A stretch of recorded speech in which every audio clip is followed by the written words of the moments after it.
everybody. Hey, everybody. Hope everyone's doing well. Yep. Give you a little second for everybody to get in here and get caught up. But as you know, today we have a special guest. We have two of them, and they're from Pickle Still. But we're going to jump right to it. We're not going to keep you guys forever and whatnot. So I'm going to go ahead and bring them in, and we're going to say hello and get the ball rolling.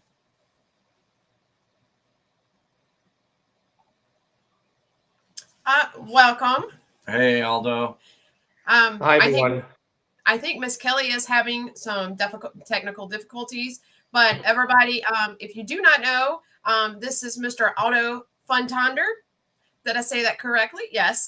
You did. Thank you. Yay! I know. I was asking him yesterday. I was like, okay, how do I say your last name correctly? So yeah, I'm happy that I aced it. Yeah. But yeah, we're here to talk all things Pickle Still today, you guys. So if you have any questions, while we're talking, we're going to be watching the chat. We're going to be throwing your questions at Aldo, and we're just up. And here's Kelly. Welcome, Kelly. Everyone say hello to Kelly. Welcome back, Kelly. Hello, Kelly. Hello.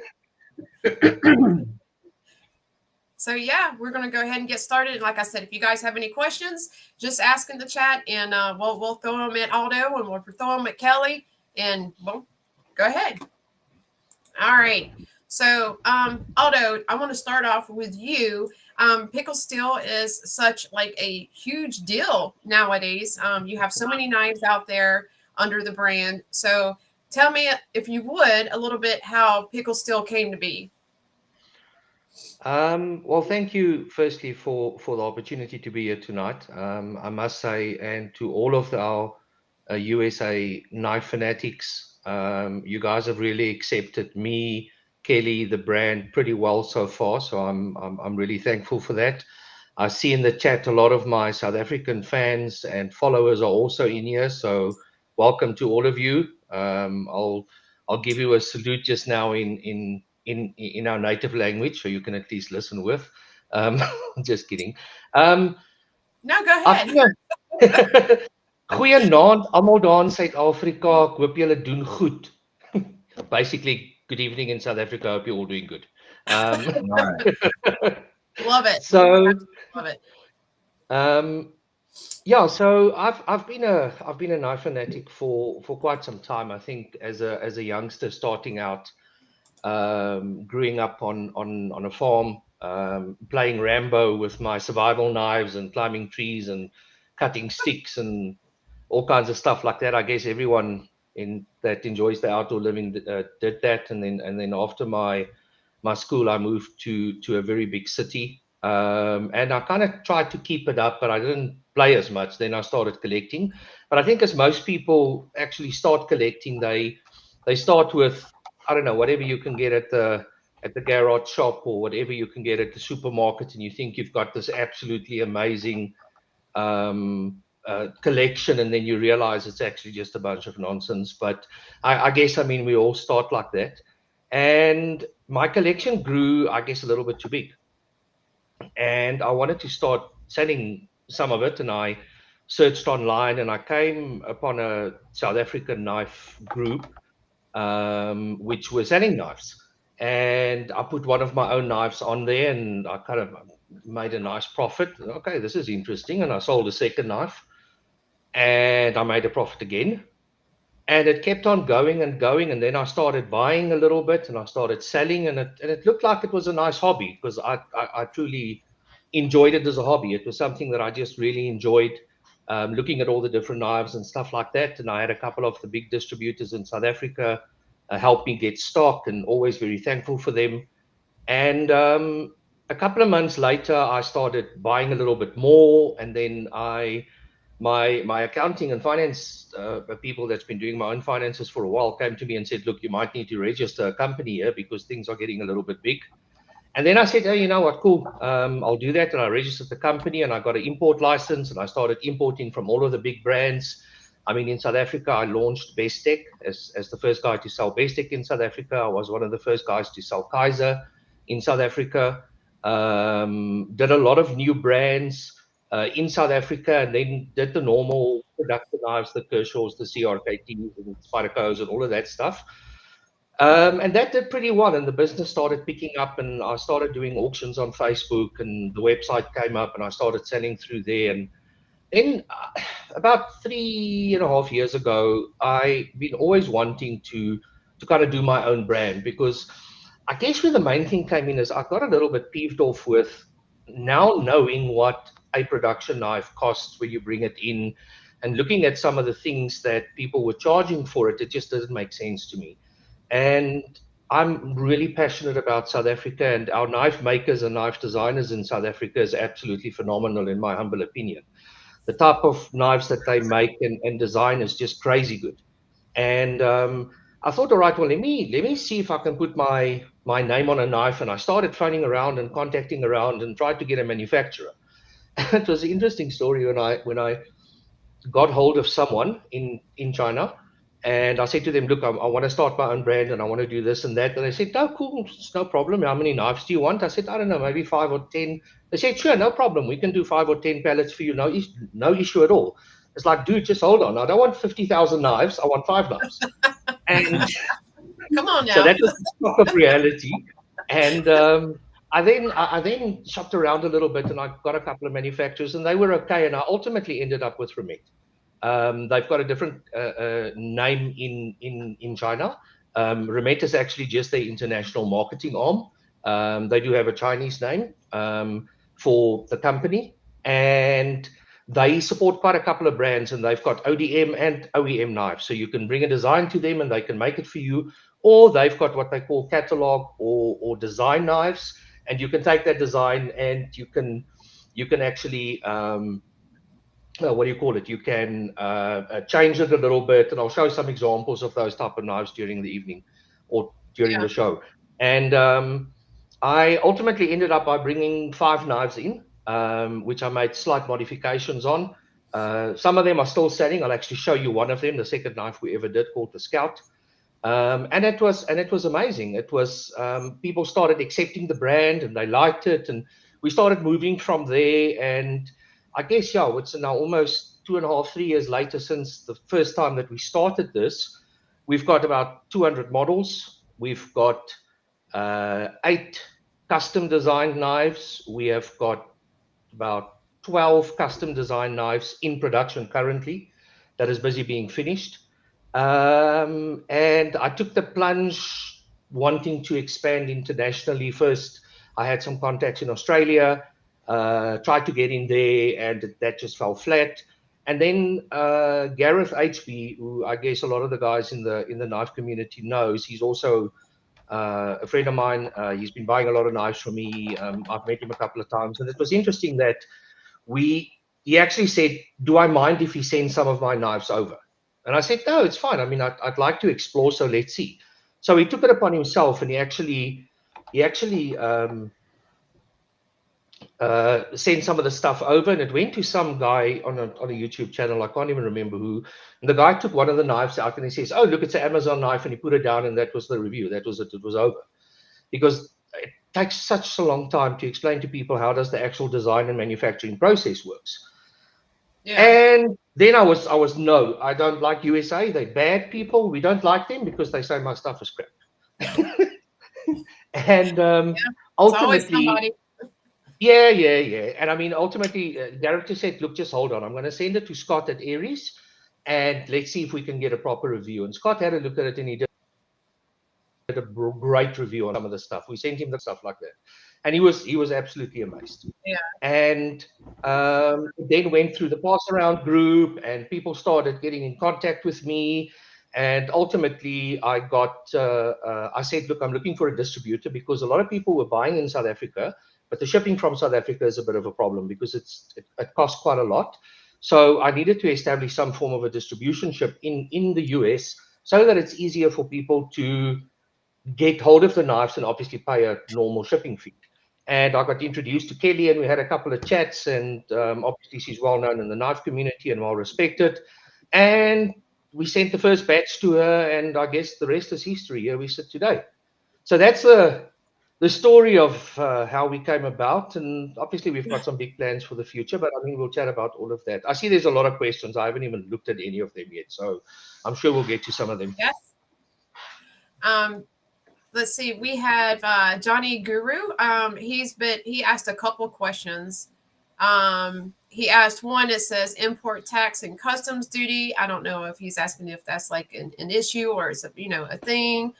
And he also asked, are you open to sharing the name of that manufacturer? Sorry, my connection also dropped there a little bit now. So if you can maybe just repeat the question, I do apologize. He asked, are you open to sharing the name of the manufacturer that you were talking about with the knives? And then I'm not sure, maybe Johnny can clarify for us if so, but he said import tax and customs duty. So I don't know if that's an issue, like, with trying to get things over here or vice versa. No, not at all. No, not at all. So if you go to Remet's website and you go to the bottom and look at their contact details, you see the company name there. I would prefer not to pronounce it. It is a Chinese name. It's quite difficult to pronounce correctly. So have respect. Exactly.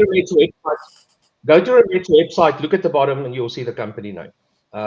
They in the Yin province, which is the biggest province where all of the manufacturers sit. And I think I mentioned the other day, there's like 2,000 manufacturers there. Yeah. And 95% of the world's knife comes from that one province or that one town. So the majority of knife makers have actually got a manufacturing plant in there. Then from an import-export perspective, no. I've got an import and export license for international, but for the US, my forwarding agents takes care of all of that for me. So everything is done legal and above board. I use reputable shipping companies like DHL or FedEx or UPS, and they handle all of the tax issues for me with importing and stuff like that. So I had no issues whatsoever so far. I had one batch that went through the US Wildlife Conservation something. They wanted to look at some of the stuff. We were actually joking about it with a sticker that was on there, why they were interested in it. But yeah, it obviously went through. So touch wood, haven't had any issues yet, but we do everything above board. That's one thing that I do want to say is that anything I do in this business is above board. I don't want, you only have one reputation. Yeah. And it can take one small event to ruin that reputation. And I've kept this reputation intact for 8 years, and I would prefer to keep it intact for at least another 20. Yeah, exactly. And like we were talking about yesterday, about how transparent you are with Pickled Steel. And how about that's one of the things that, that we love, because it's like with full transparency, it's like, it's you can't go wrong with that. And I think that has a, that to me, that's a big thing. It truly is. So. Yeah, because all it takes is, and we've seen it happen time and time again in the knife community, somebody's, they're not necessarily even being dishonest. They're just not transparent and clear with what's going on. They're not necessarily hiding it, and it gets out there in the wrong way and lands with the wrong people, and the rumor mill or the telephone game starts, and next thing you know, your business is suffering for it. Oh yeah. Yeah, I mean, I just believe that the Pickled Steel was a hobby that became a business. I'm fortunate that I have Kelly on the US side that is helping me quite a lot. I'm fortunate to have my local family that is helping me here. My daughter is studying full-time or part-time, but she is working for me as well, helping me. And I mean, a lot of people say, so how big is Pickled Steel? Well, it's very simple. It's like 2 people. Yeah. That's it. It's me and my daughter. And I've got extended people that are helping me all over the place. But I mean, I don't have this massive corporate business. Exactly. And I think that's one of the main reasons why we are able to keep our prices fairly reasonable, is because we don't have these expenses of all of the other shops and things like that. So I'm a businessman. I've worked full time for a very large international company, and you need to think business. So yes, I've got a passion for knives, but obviously I'd like to make a little bit of side money out of it as well. I don't just want to do everything for free. So you have to think like a business, and in business, openness and transparency and trust is just how it needs to be. Yep. Yep. We have a question from Rolf Robertson. He says, Aldo, have you considered coming to a blade show in the U.S.? Yes, I have, and 2026 will be the year. Oh, Ah, nice. Do you know which one, or are you going to Yeah, I try to don't hit wanna- all of them? Yeah, so that's the plan. Whether it materializes, we'll have to see. I'd love to. This year is a bit too quick for me, but I think next year, if the US distribution and everything goes as I plan it to go, then it will be well worth me coming over. So I think next year is the year. I want to give myself a year to get properly established and the name out there, and a little bit more people holding it in their hands and kind of talking with. And yeah, but it's definitely the plan. Yeah. All right, and we have Caleb 1776. He says, I think what you're doing at Pickle Still is fantastic. Getting quality knives into many hands at more than fair price. So yeah, I mean, we hear a lot about that, about your pricing on the knives. I know we touched on a little bit about that yesterday when we were talking, but that is one thing that truly stands out about your knives, is not just, the way they're made and everything else, but also it's the prices on them. So So without giving a lot of the trade secrets away, I think it's a very simple methodology, and you might have heard this before. I call it little lots. A lot of littles make up a lot. And I would rather sell 1,000 units and make $1 off everyone than trying to sell 10 units and make 1,000 per unit. It's a very simple methodology. So our margins are very low on the knives. They are. yeah. And the reason for that is I don't think I will ever jump the prices too high, because we have come and become renowned, at least in South Africa, for really high quality knives at a very, very good price. And unfortunately, I know how a lot of the manufacturers work. And without naming anyone, I mean, I can give you an example. I'm not going to also talk too much about the product because that will kind of give it away. But I had an item that I was selling, getting it from a local distributor. They've got the import rights for that specific item. And I started selling them at a really good price. I started selling them through auctions and all over social media. And I got a phone call one day and said, look, we're stopping to supply you. And I said, why? He says, because you're hurting the retail business. And I said, but how can a little guy like me actually hurt shops? He says, well, firstly, you're moving more units than a lot of the shops. And secondly, is you're selling them at 70% cheaper. And I said, but what are you telling me? He says, well, you have to add 100%. Otherwise, you're not allowed to sell them. right. And I said, but you're nuts. I'm not going to do that. And needless to say, I'm not selling that item anymore, because unfortunately, a lot of the prices, believe it or not, are fixed. A lot of the guys, if you want to list the price, or you want to import it, you want to do it, the guy says you can only do it if this is your minimum retail price, because they want to try and keep the price up. And unfortunately, maybe it's a dumb thing, but I know how much it costs to manufacture. I know what quality manufacturing costs, and I know what is the input cost that is required to distribute something like this. And I just think a lot of people are getting ripped off. And I'll share my views a little bit later on super steels and stuff, but that's just how I operate. I just Yeah, definitely. I definitely would love to hear that. Yeah. Yeah. Yeah, so I mean, so that's the whole idea. Is I wanna continue bringing quality. I'm not shy to say that my knives are manufactured in China.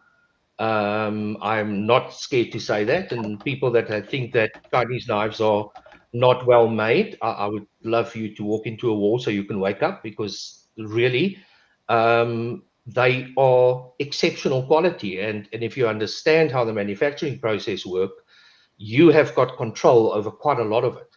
And that's what we've done. So I've got my own quality control processes at certain steps in how we manufacture. And I've sent stuff back and I've had batches redone purely because I wasn't happy with the quality. And if I'm happy with it, I know my customers will be happy. And there's two things that I really try and pride myself on in this business. One is the action must be unbelievable. And I think we've proven that quite nicely. And secondly, if it's not sharp, it didn't come from me. Right. Yeah. I want to make sure that so all of our blades are hand sharpened on a whetstone before they leave the plant. It's simple as that. I want to make sure that when you get it, it can cut, and it must cut properly. And I want it to be a wow, look at this action. I want that first impression to be wow. because that impression will last. Yeah. And that's the two of the things that I really try and emphasize in everything that we do. There's not a lot of our knives, I believe, where you won't have those two qualities in it. Yeah. And it's just something that, again, I really want to focus on, because I think a lot of people don't. Yeah, no, I agree. And yeah, that's like, I told you earlier that the capo, I've been it's been addictive because it's so smooth, and the way it closes and everything is just, I love it. And it's addictive, and you can't stop yourself from messing with this knife. But I'm going to move on really quick to Mick Ranger. He has a question for you, Aldo. He said, are you going to do a pickle themed knife? And that's a good question. Yeah. Yes. Yes, I am. So I have got a design myself, which I have done in conjunction with one of the main Remet designers, and it will be called the Pickle. I'm not going to share with you what it looks like, but Like a pickle? if you follow me on social media, you might recognize it somehow. Yeah. Let's just put it out there. Okay. So I've got two profiles on social media. On the one profile, it's actually the profile photo. Oh. All right. Awesome. So that is the pickle. that's Yeah, the and it winners. does have a cool We'll have to be go nosy, and Aldo's going to be getting messages from us and be like, "Is this it? Is this it? This is it?" One more time. We have a question for you from Adventure 50. He says, "Aldo, who handles your YouTube and social media? Do you do that yourself?" So Adventure 50, firstly, thank you for the nice review you did. I caught your video, and I really appreciate your nice words towards the product that you got, and it was a Red Freya. So thank you for that. Secondly, currently I do everything myself. My daughter does a lot of the Facebook stuff, but all of the YouTube things I do myself. I don't have a digital marketing team. I don't have digital marketers, people like that. I am in the technology business. Behind the scenes, I'm an absolute nerd and a geek. So I kind of know how to do this stuff. And in my spare time, I do it myself. And I found optimal ways of doing it. So currently, everything is done myself. All right. Good answer. And Caleb has another question for you. He said, anyone's on the high-end Warhog? Yes, there is news. It's in production. That's as much as I can tell you. No, you're looking at about 3 months away, as a minimum. So he meant any news. Yeah. So sorry, Caleb. I clicked on the wrong one. He corrected his own self. So let's see. And yes, everyone, the Pickle Steel website is pinned at the top of the chat. We're also going to be, we can post other links. He has Facebook, Instagram, TikTok, besides his YouTube channel and Instagram. Yeah. Yes. I was like, there's so many. So I do quite a lot of work on Facebook. That's where everything started. So a lot of our auctions run there. We've got 2 Facebook areas. The one is the general page where we post stuff and sell items and do auctions and things. And then I've got a fans page. The one area has got about 6,000 people on now, I saw, and the fans page has just reached 3,000 people. What's nice about that is it's a total open area, and it's an area where people can just share their experiences, comment, get people to share ideas. People that do mods on their pickled steel knives share it on there. So it's a fans group where people just get together, and then obviously if you're part of that fans group, you get first dibs on the new releases. You typically get it at the new release price. And it's just on Facebook. You can search for Pickled Steel fans, and you can ask to join, and we'll ask you for some DNA and all kinds of stuff like that. And so that, and then I recently I recently started doing a little bit more on Instagram. I wasn't that active on it, but it seems to be getting promotion. I try and show off a lot of the models and some of the mods that are being done and cool photos that are posted. And then on TikTok, we're quite active. We've got over 13,000 people where we also post videos and all kinds of stuff like that. But I don't do lives there. I used to do all my lives on Facebook. Now it's YouTube. But I'm still growing the YouTube channel. I don't even have 300 followers yet. So I'll get there. Yeah. Oh, no, totally get that.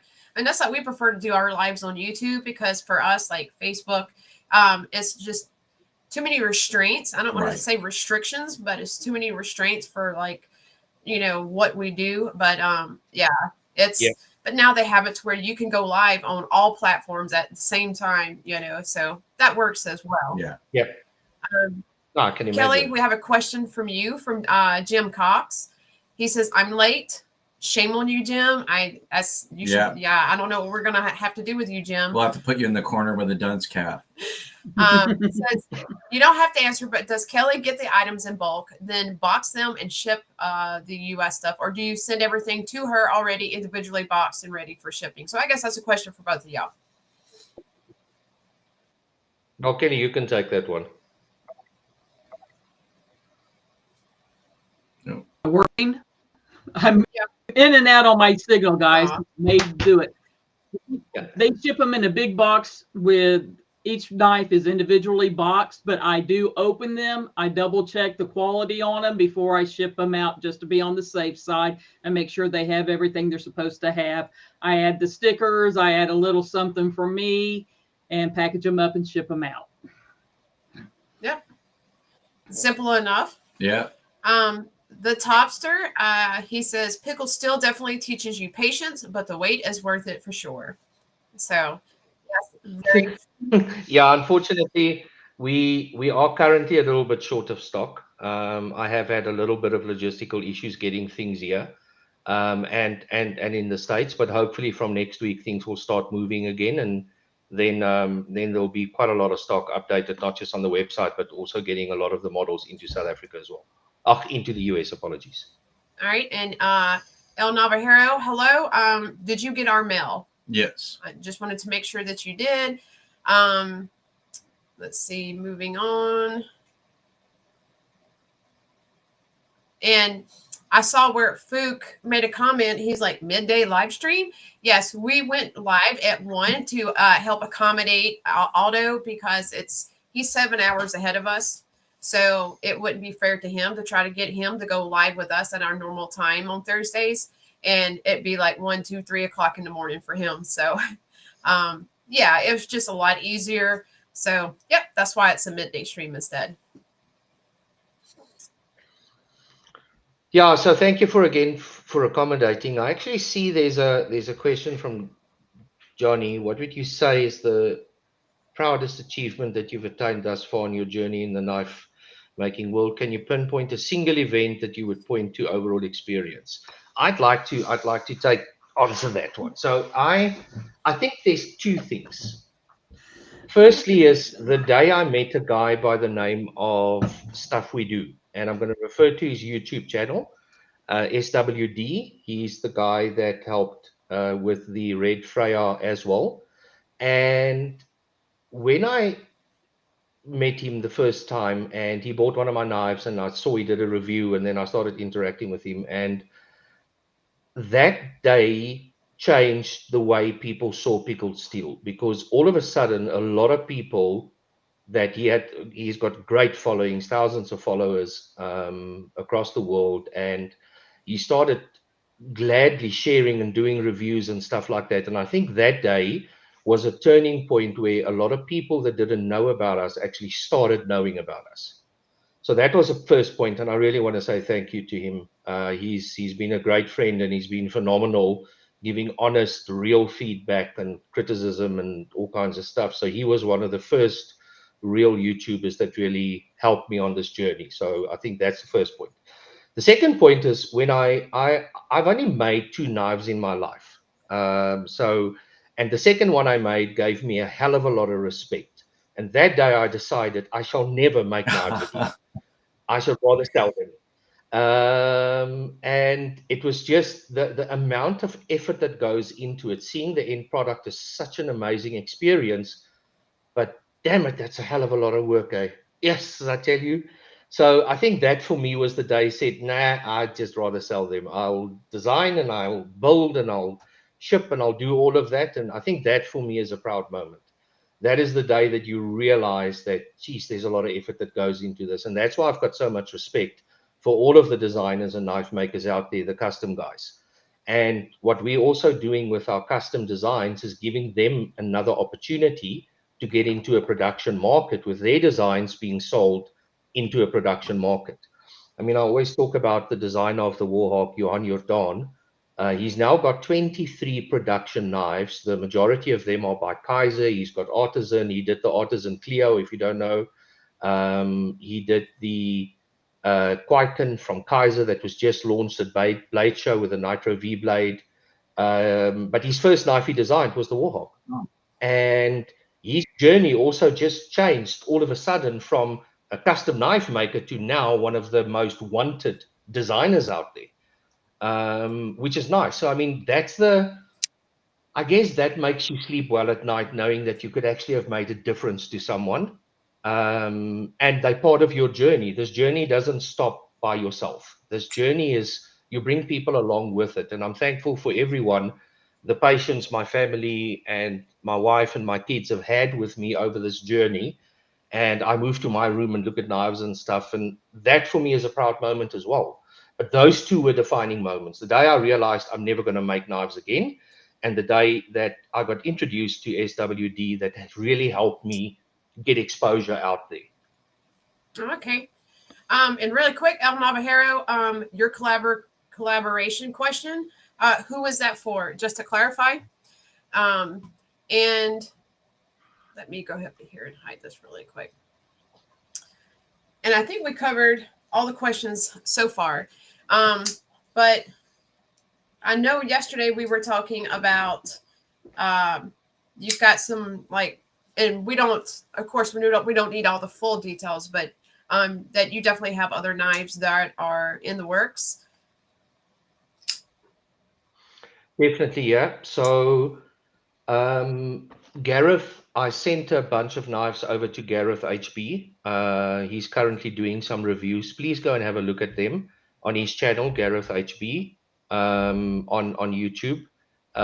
He's done 2 reviews so far, and he's going to do 8 in total, 4 South African custom makers knives, and then 4 original prototypes that will also be coming to the US, and it will be distributed amongst everyone. And then when everyone has had a look at them and what, then we'll get them back to me because they're all pretty special. So all of the designers' knives that you're going to see is people that are working with me on design. So you'll see guys like DB Els or Davy Els. There was a review published last night by Gareth on his knife called the Jackal. And when you guys get to see the Jackal, that's exactly the knife we're going to make. That was his custom, and we're going to produce that one. And I think you guys are going to love it. And there's quite a few of them. So you'll see a lot of these collaborations coming out. And then obviously to give you guys in the US an idea of hopefully what we believe is a lot of talent in South Africa, not just from a design perspective, but also from a build perspective. And then knives that are also coming is the Cosmos is coming prototype. So you guys will have a look at that. That's going to get released quite soon. The premium Typhon in M390 titanium with that floating button lock is coming. Yeah, so there's quite a few knives. There's 4 of my prototypes. The Karambit, the Blood Eagle, the first prototype of the Karambit is coming. So you guys can also get a look at what that's going to look like. So yeah, all of these knives are coming, and that collaboration with these guys is just to kind of give you an idea of why we work with them, because of the quality that they can bring out. Yeah. But guys are going to get to see 8 knives that you typically have never seen in your lives, which is pretty cool. Yeah, I'm excited to see all of these creations and put them to use and whatnot. And again, and I know I keep saying it, but like, again, they're addictive. So if you guys have not gone to the website, actually Kelly already has some currently in stock. She has, correct me if I'm wrong, Kelly, she has 4 of the black Capilaveras and 7 of the browns. So if you guys want to pick any of these up, I'm telling you, it's sweet. Do it. It's addictive. You're not going to put it down. I mean, and I'm usually the one telling Marshall, hey, stop, because you constantly hear the clicking and everything going on.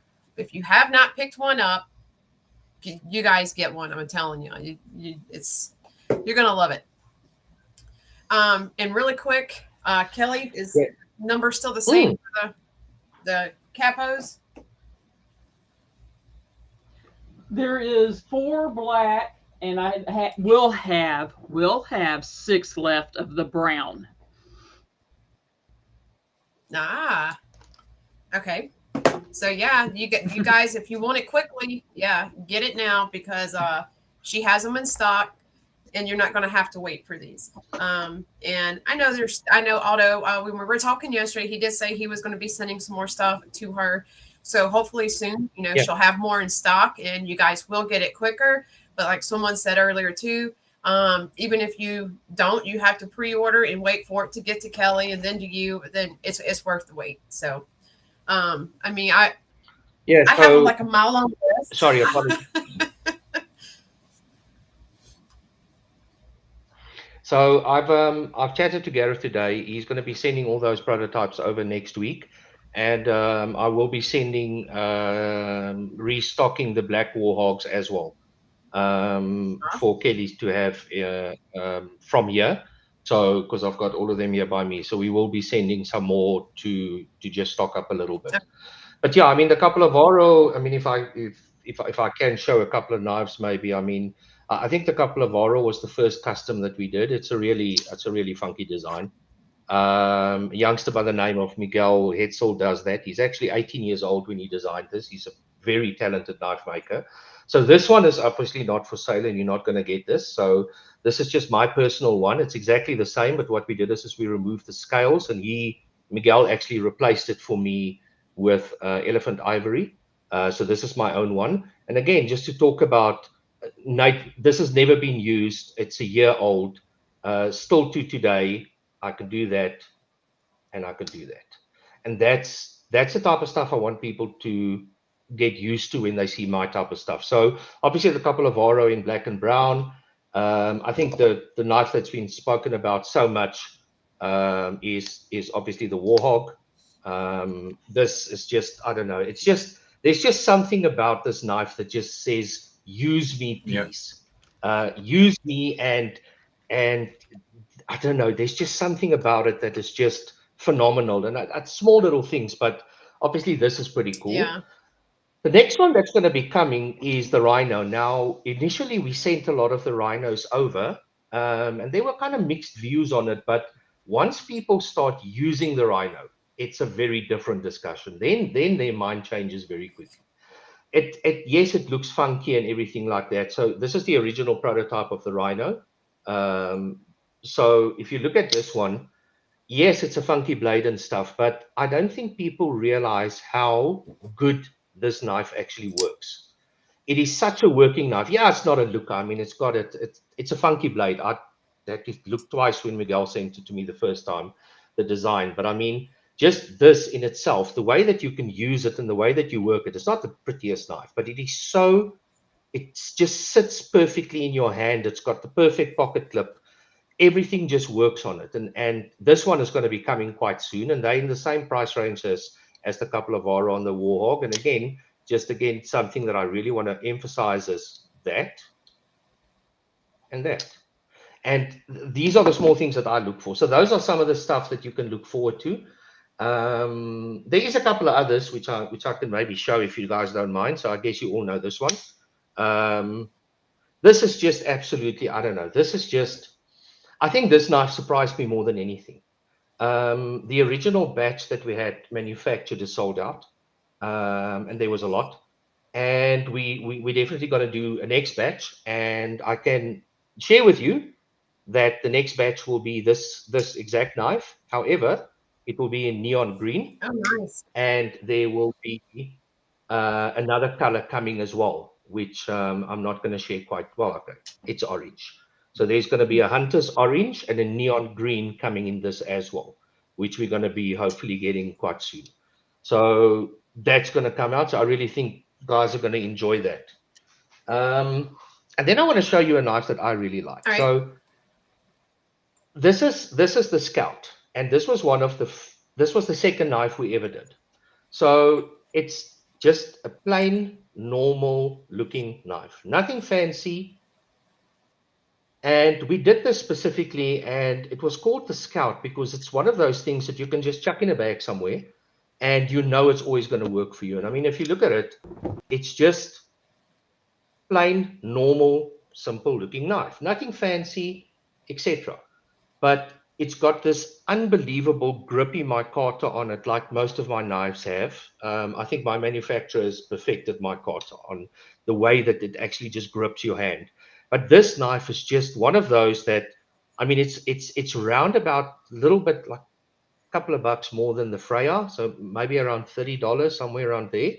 But again, D2 micarta, bearings, the whole kabang, again, exactly the same, and it just works. So very simple looking knife, nothing fancy, but geez, this thing just works. It's just one of those that you can just use and abuse and no one's going to worry about it. And this was the second knife, and it's still selling to today. So I don't know what the guys think about this. They haven't, not a lot of people might have seen this. It's hidden somewhere on the website. I like it. Yeah, I like it too. It's just a clean, straightforward design. Looks like it was made to be put to work. And it sounds smooth too. And you guys, chat, Oh, you let us definitely. know what you think about that knife. Give us your thoughts. Yeah, please. I'd love to get the feedback from the guys on there. And the red knife you showed, we got a question about the name of that. That's the Freya, correct? Yeah, that's the Freya. So Freya, a lot of my knives are named after Nordic mythology. And Freya, if you don't know, was Odin, the Viking god's wife. And Freya actually means lady. So when we when we chose the name for this, we thought it's going to be a lady's knife. And unfortunately, 90% of customers are men that's buying it because they just use and abuse this knife. So the name was originally named for a lady. But yeah, that's how it ended up. Everyone uses it. Yep. And we have Johan says, I used to work in aviation and we work with micarta a lot. The brown one Pickle still uses reminds me of the Gilfab material. You know about aviation? Yeah. What is he talking about? The Gilfab material. Yeah, I mean, I'm not familiar with that name, but the brown stuff they use here in the U.S. we called it phenolic, and you know, that was one of the first versions, and they still make it today, but it's been highly refined. Yeah, this micarta that I get is like a canvas micarta, but it's got the texture of a denim micarta, but it's got the look of burlap. Yep. It's very funny. I don't know how they actually get it, but they manufacture the micarta themselves. Yeah. And I tell you, it's just absolutely amazing. It just works. It's one of those, and when you put a little bit of wicked wax, or in our world, you'll put pickled wax on it. It just absolutely works. I think it's just cool. There is one also that I want to show. Look, I've got lots of stuff to show you tonight. But show away. This one is going to definitely come to the US. And if War Room is on here, I think he's gonna really like this, and I think Scott might also like this from Aries. So this is called the Spoliator. Now, the name I had when this knife was brought out the first time, I had a competition where I asked my fan base and customers to name the knives. I couldn't think of all the names. And one of my longest standing customers, a guy, he's in the South African police. He's quite high up there. And he uses and carries his knives always with him. And he named this the Spoliator. And when I said why, he says, because once you hold it, you're spoiled for anything else. And up until today, this is still one of the most popular models that we've got. This is the Pro version. The normal version has got carbon fiber. And the Pro version, we made a couple of changes to it. So it's extremely light. To kind of give you an idea, it's just a little bit lighter than, a little bit more heavier than what the Red Freya is. So it's not that heavy. Flow-through construction, G10. It's got this beautiful wire pocket clip, which we really like. Quite deep, totally reversible, sunk in. But the nicest thing about this is the blade shape. Just this. Just absolutely, just no nonsense, easy to use, and it is phenomenal in hand. And this one is definitely coming to the US as well. So you get this in green, in black, with a black blade, black with a satin blade, orange, and then you get the TI version. I shared some of it in on Instagram a while ago. You get the blackout TI, and then you get the normal titanium color TI as well, with the M390. But this is just, I mean, this is just a sick knife. It's just, I'd love this. This for me is now really, really nice. But that's, again, my humble opinion. Can we see the clip on it? Yeah, sure, by all means. Oh, it's got the wire clip. Oh, yeah, I like that. Very cool. Yeah, this wire clip is pretty cool. I must say, it's a pretty cool, and it works. It's just, I like wire clips. Personally, I really do like them. They just work for me. And again, one of the things that I think we try and do a little bit different is every single knife will have a Torx bit that you can use depending on the knife, with usually a T6 and a T8. It comes with an extra set of hardware. It comes with an extra pocket clip with a cleaning cloth, etc. And the reason why is that we don't want people to, in my native language, we call it, we don't want them to suckle. We don't want them to worry about, oh, my pocket clip broke, where am I going to get another one? You've got an extra one. And that's some of the extra stuff that we just try and do that I think people also appreciate. I'm not sure, but I think so. I think it's something that really works for us. Oh, okay. And also, that's like, combing through your website, you have things other than knives on there. If you want to tell us a little bit about, like, I noticed you have like the knife rolls, you have, of course, like caps. Do you plan on coming out with any t-shirts?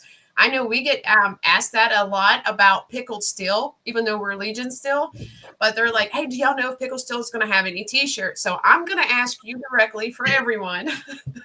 Are you going to eventually do this? So yes, we do. So I'm actually wearing one. Oh, so nice. If you look at, I'm going to try and stand up, you can see. So we've got this one, and then the back, so that you can see it. Oh, I like that. It says sharper days Yep. ahead. So we've got that. We do have caps. I am in the process of actually changing the cap manufacturer to be a little bit more like, I guess you guys would call it, the trucker cap, the one with the mesh at the back, with a little bit more hard on the front. So we are definitely looking at doing that. So we've got a couple of accessories, obviously pouches and all kinds of things like that. The one thing that I think we also, and that's something I personally believe in, and I've been kind of convinced by a couple of people that has really helped me on this journey as well, is that a lot of people say, okay, so what do we use to sharpen, or how do you sharpen? Now, you can go and buy all of these funky machines and workshops and all of these type of machines that can do it. I believe, unfortunately, that there's nothing nicer than sitting and sharpening your blade on a stone. So we've got our own sharpening sets, the whole stone set. And then we've also got I'll show you my personal one. It's called a paddle. So it's got the 1000 grit diamond plate.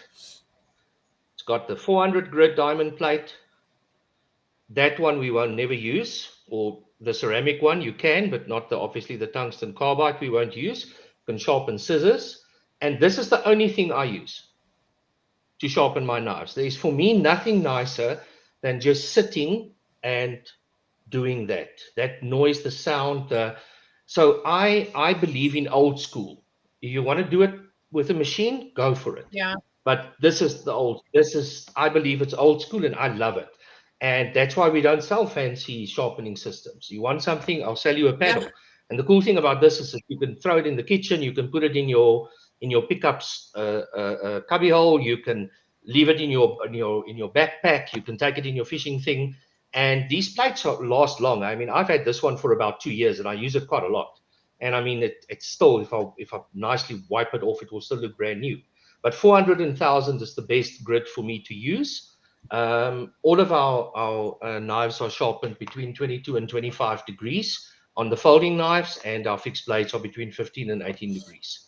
And these paddles are amazing. They are absolutely, yes, it doesn't look like the nicest thing on earth, but geez, But it they work works. well, though. And Yeah.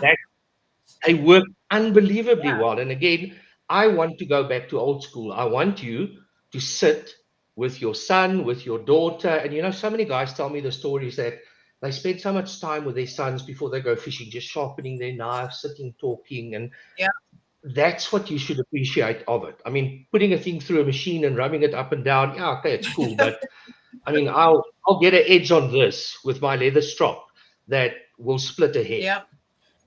So my opinion, but that's me. I mean, I'm weird. So Then we're all weird if that's the Yeah. case. Because I know how that is. And you also sell the multi-tools on your website. Do you have any on you that we Yeah. can see personally, or I'll have to check. I actually think I'm out of stock. I can have a look around if I've got. I don't think I've got. What I did do is, yeah, I mean, you can show them on the screen, or I think there's one of my videos where I showed one of them. So these are some of the new ones. And when we started the multi-tools, I couldn't think of a name. thing? So I just called them Thing. So Thing 1, Thing 2, Thing 3, Thing 4, That's great. etc. And now they're referred to as Thing 3, the Russian, and Thing 4, the hammer, and Thing 6, the axe. That's They hilarious. are exceptional quality. They are, in my humble opinion, exceptional quality. So these are ODM designs. So there's a manufacturer that makes them. So you might see some of these with another brand name on it, etc. There's been 1 or 2 small changes that we've made, but these, again, I mean, looking at the price, if just in US, if you look at, as an example, that those are some of the, I guess, the most cost-effective ones you can get. Comes with a Torx bit, comes with everything. Yeah. If you wouldn't mind going to the red Thing 8, it's the last one that we've got there. In my humble opinion, that will compare to Thank you. potentially a Leatherman Wave. Yeah, the Thing 8. It's a red Yeah. one. It's right on top, if I'm not There we are. mistaken. Yeah. Now that will compare with any of the top-notch tools that is out there. Any of them that will be out there. That is a phenomenal knife. All the knives and tools lock in with a liner lock. It's got replaceable wire stripping blades, so you can actually replace that little wire cutter that you've got. It's got this immaculate click sound when you open and close it, so the springs are on the inside control. It's got a pocket clip which is reversible on all 4 ends, and in my humble opinion, $28 for that in US, that's not. I don't think that's money. No, that's an amazing price for that. I mean, yeah, I can't complain about that at all. And it's 2CR13. And yeah, which is, believe it or not, a higher HRC than 420JS, which Leatherman uses. yeah. A lot of people, again, okay, on the subject, may we touch on super steels? Yes. I'm all for that. So I just now saw Scott was saying he's driving and he's listening. How's it, Scott from Aries? So there was a question that came up in another live the other day, and he said something, and I'd like to take some of his words, and I 100% agree with that. To me, a super steel is, I think you should really consider, why would you spend 7 to 8 times the amount of money on a knife and be able to brag that it's S90V or 1110 or M4 or S30V, or I don't understand the price difference between that. In my humble opinion, my D2 was tested. One of the knives that I've got landed up by LTK, and he did the hardness test on it, and that D2 came back 61 to 63 HRC. I would love any super steel to come challenge me with my D2. And that's my honest feeling. I think a super steel is great, but I think it's something you want to use to show off that you can buy expensive knives. Right. That's my honest, humble opinion. I do have a super steel. I've got M390, which is a phenomenal knife. My D2 will still outperform it. Yeah. So that's my honest opinion about a super steel. I don't see why you should pay so much more And what do you actually get for that much more? Let's be honest. I mean, let's be really, really honest. So, like for me, I think there's a balance in there that's not achieved, because coming from the custom knife making world and being able to individually heat treat blades and a lot of these super steels, I've gotten to personally experience the benefits of them, and I can see where it is. Sure. But I think, and I truly believe this in my core, that it's become a marketing ploy where they're cranking out new super steels where they're not necessarily needed, because they know there's going to be fans of the knife world that want to have the latest and greatest, and I call it the flavor of the week. And you get these people that are constantly upgrading, and you see this most of the times minor. Sometimes there's a significant improvement in performance, but most of the time it's relatively minor improvement with a dramatic increase in price. And the companies will then put that steel into designs that were kind of slowing in performance, and it allows them to continue selling that design that everybody and their brothers got, but now they want another one because it's in a new steel. So I believe the super steel exists more nowadays as a marketing ploy than as a true increase in performance. But, in my experience, there are reasons, for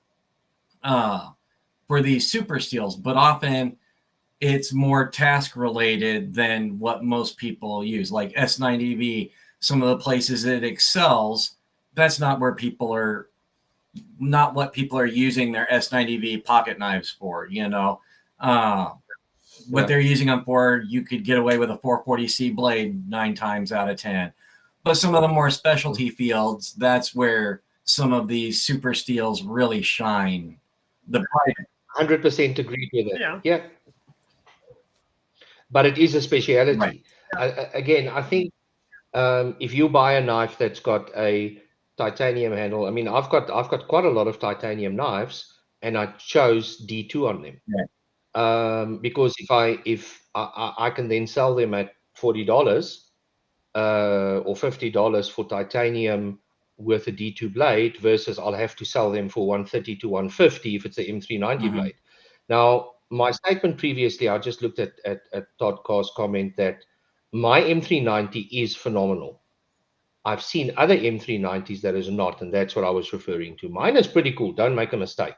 But I only do M390. I've got a couple in S35VN. I do D2. I've got M690 in some of my customs. And then obviously on the multi-tools, we've got a bit of a softer type steel. And then my kitchen stuff is all 5CR15.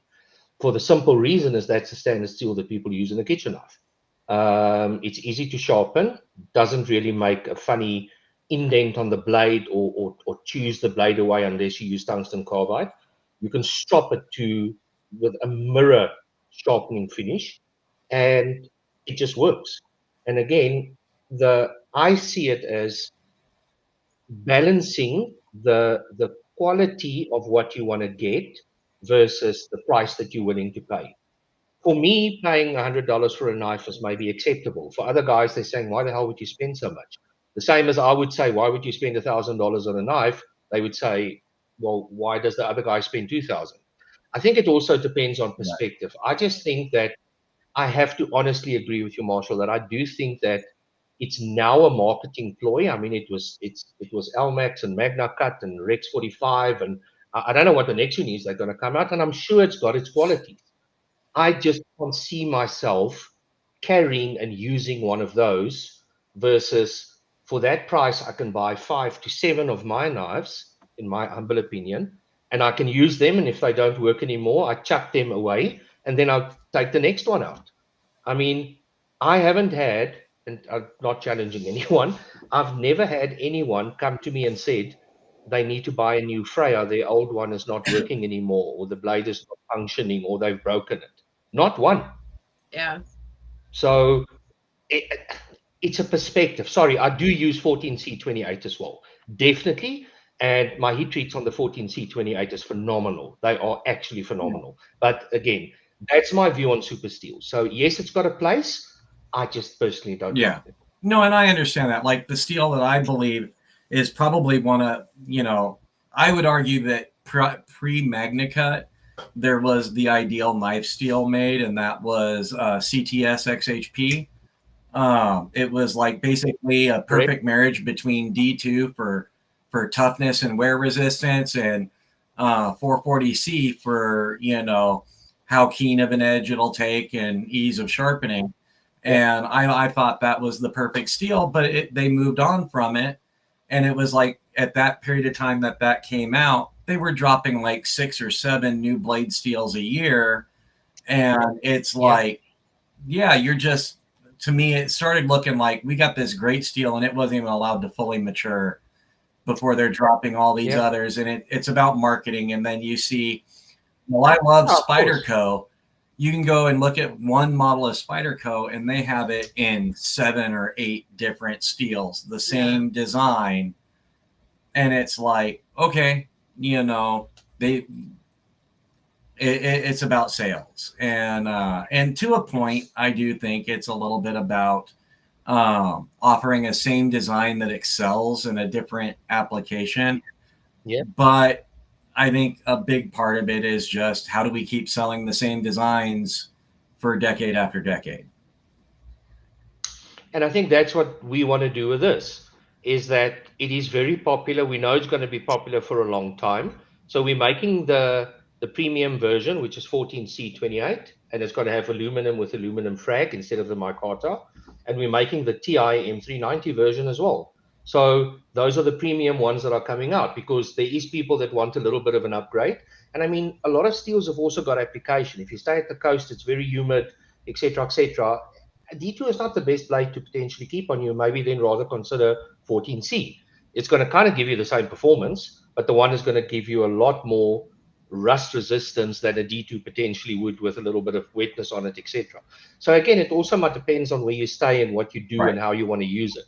Again, the cool thing about steels is it will never be a topic that will be stopped talking about. Everyone is always going to have an opinion, and it doesn't say mine is right or wrong. It just says that this is what I think people like. I mean, if you take Leatherman, most of Leatherman's you use is 420JS steel, which is a great steel. And yes, it's soft, but it still works. And a lot of the entry-level knives still come out with it. But again, what do we call an entry-level knife nowadays? I mean, people would say, this is an entry-level knife. This is D2 with bearings. I mean, is that now the entry level? Yeah. So that's a cool thing about knives. We'll never have nothing to do with it. Exactly. Yeah, and I mean, with like steels, another thing, and I've shared this on our channel before in the past, but years and years ago, late 90s, early 2000s, I got the opportunity to speak with Victorinox's chief metallurgist.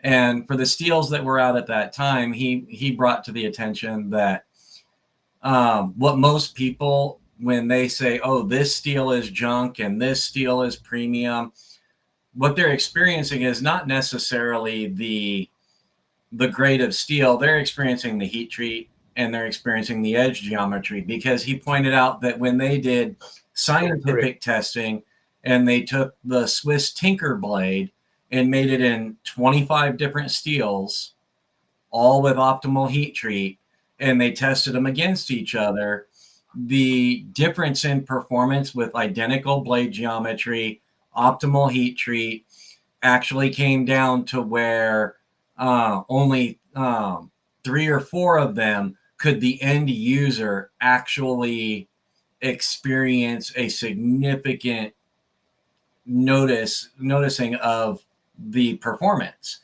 Everything else was down into smaller levels that an end user spread out over time would not notice. 100% correct. And I think it's also the market that you cater for. I am proudly trying to cater in the budget market.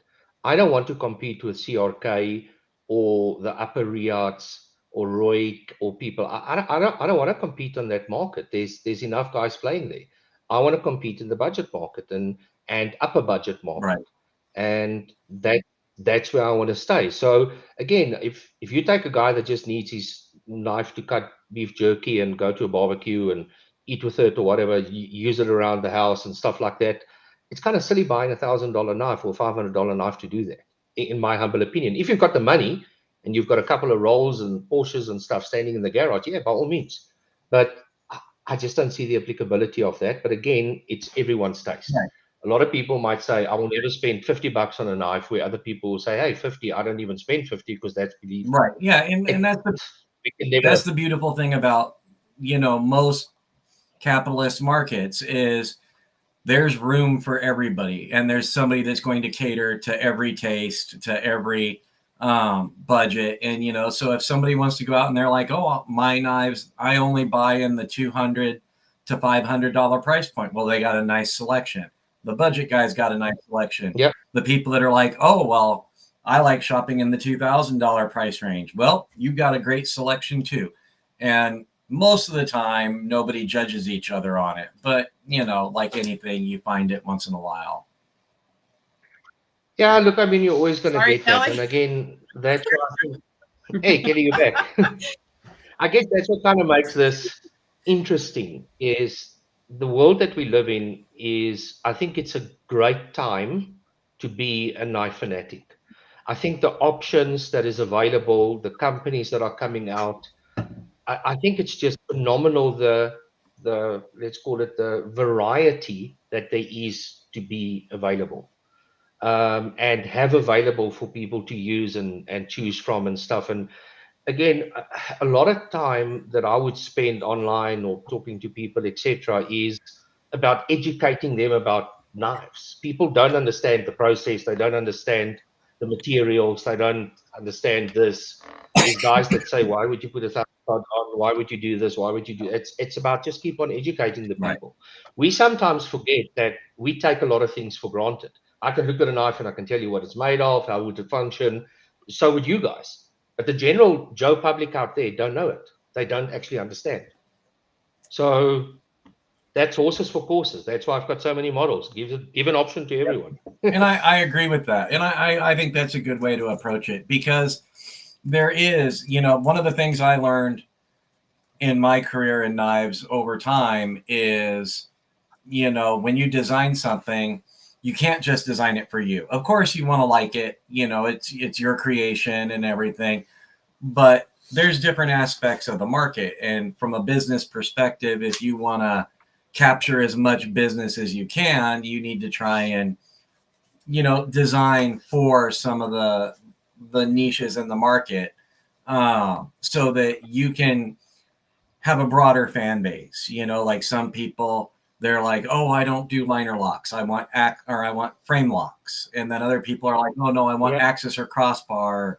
Others are button lock only, top flippers or front flippers or traditional flippers. Everybody's got a different opinion. And, I believe it's good to be well-rounded in that, even if it goes against, my own tastes. It's like, well, not all these are made for me. They're made for the people we're selling them to. Yep. Yeah, and I think again it depends on what the market. I listen quite a lot to what people are saying about what do they want and what do they want change, and a lot of it is possible to do, and a lot of it is just impossible to do. There's people with niche tastes and stuff that they want to do, and there's people that have just got, well, I would consider this or I would consider that, and I take quite a lot of feedback from especially the fans group, people that have been supporting me for a long time, people that know my knives, people that are potentially even new there and has got opinions and stuff like that. I just think it's important that how you need to also listen to what the people are saying. I cannot tell you how many people say, hey, I want a super steel knife and I want a titanium and must make coffee and drive and call the wife when I'm late and must do everything for me. And then I tell the guys, okay, it's great, but I mean, I'm going to sell 100 of those, and then what do I do with the others? Right.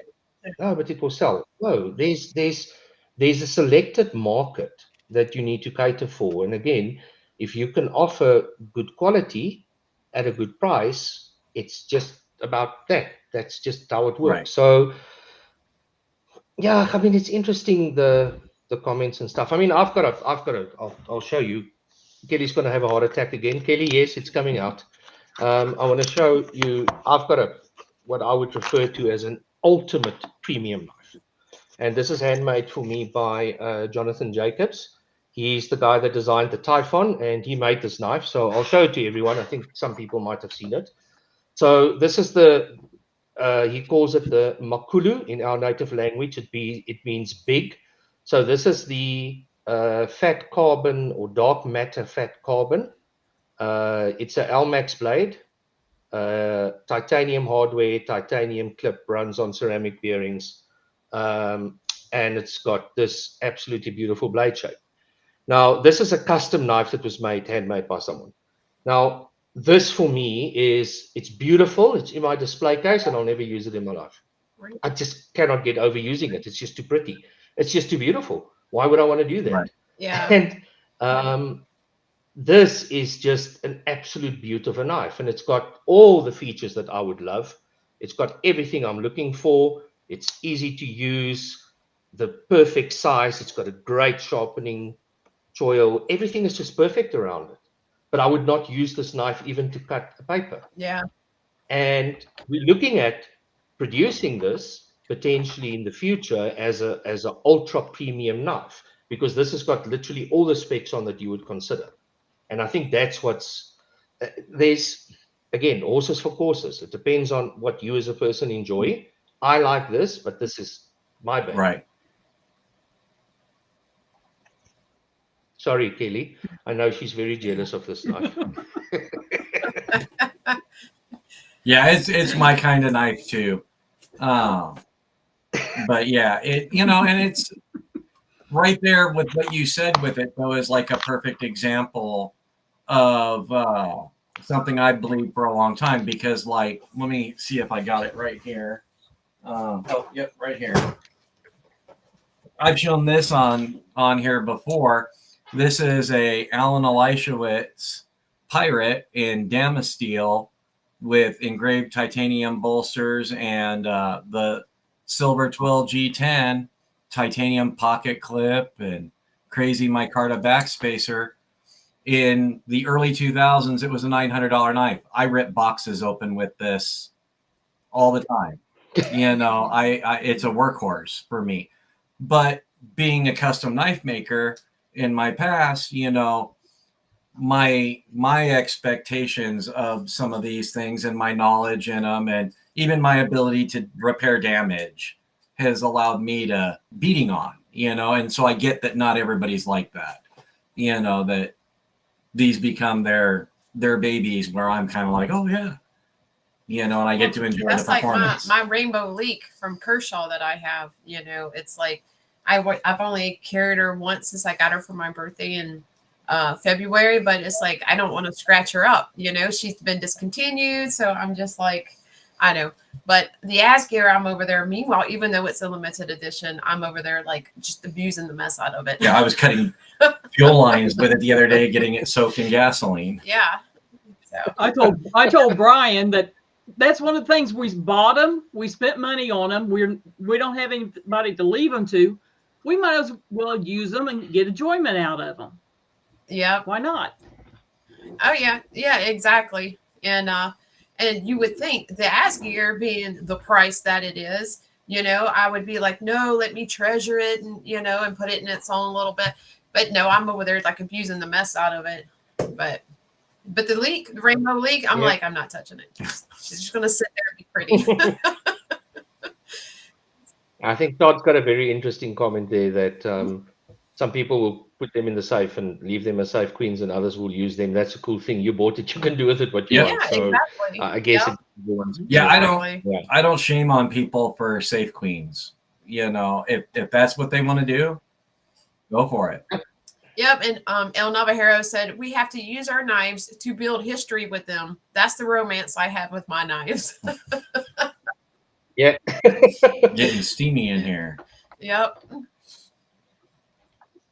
I see there's quite a few people that have joined that I've seen. Oh, there's quite a lot of people that have joined recently that I've seen, but all right, cool.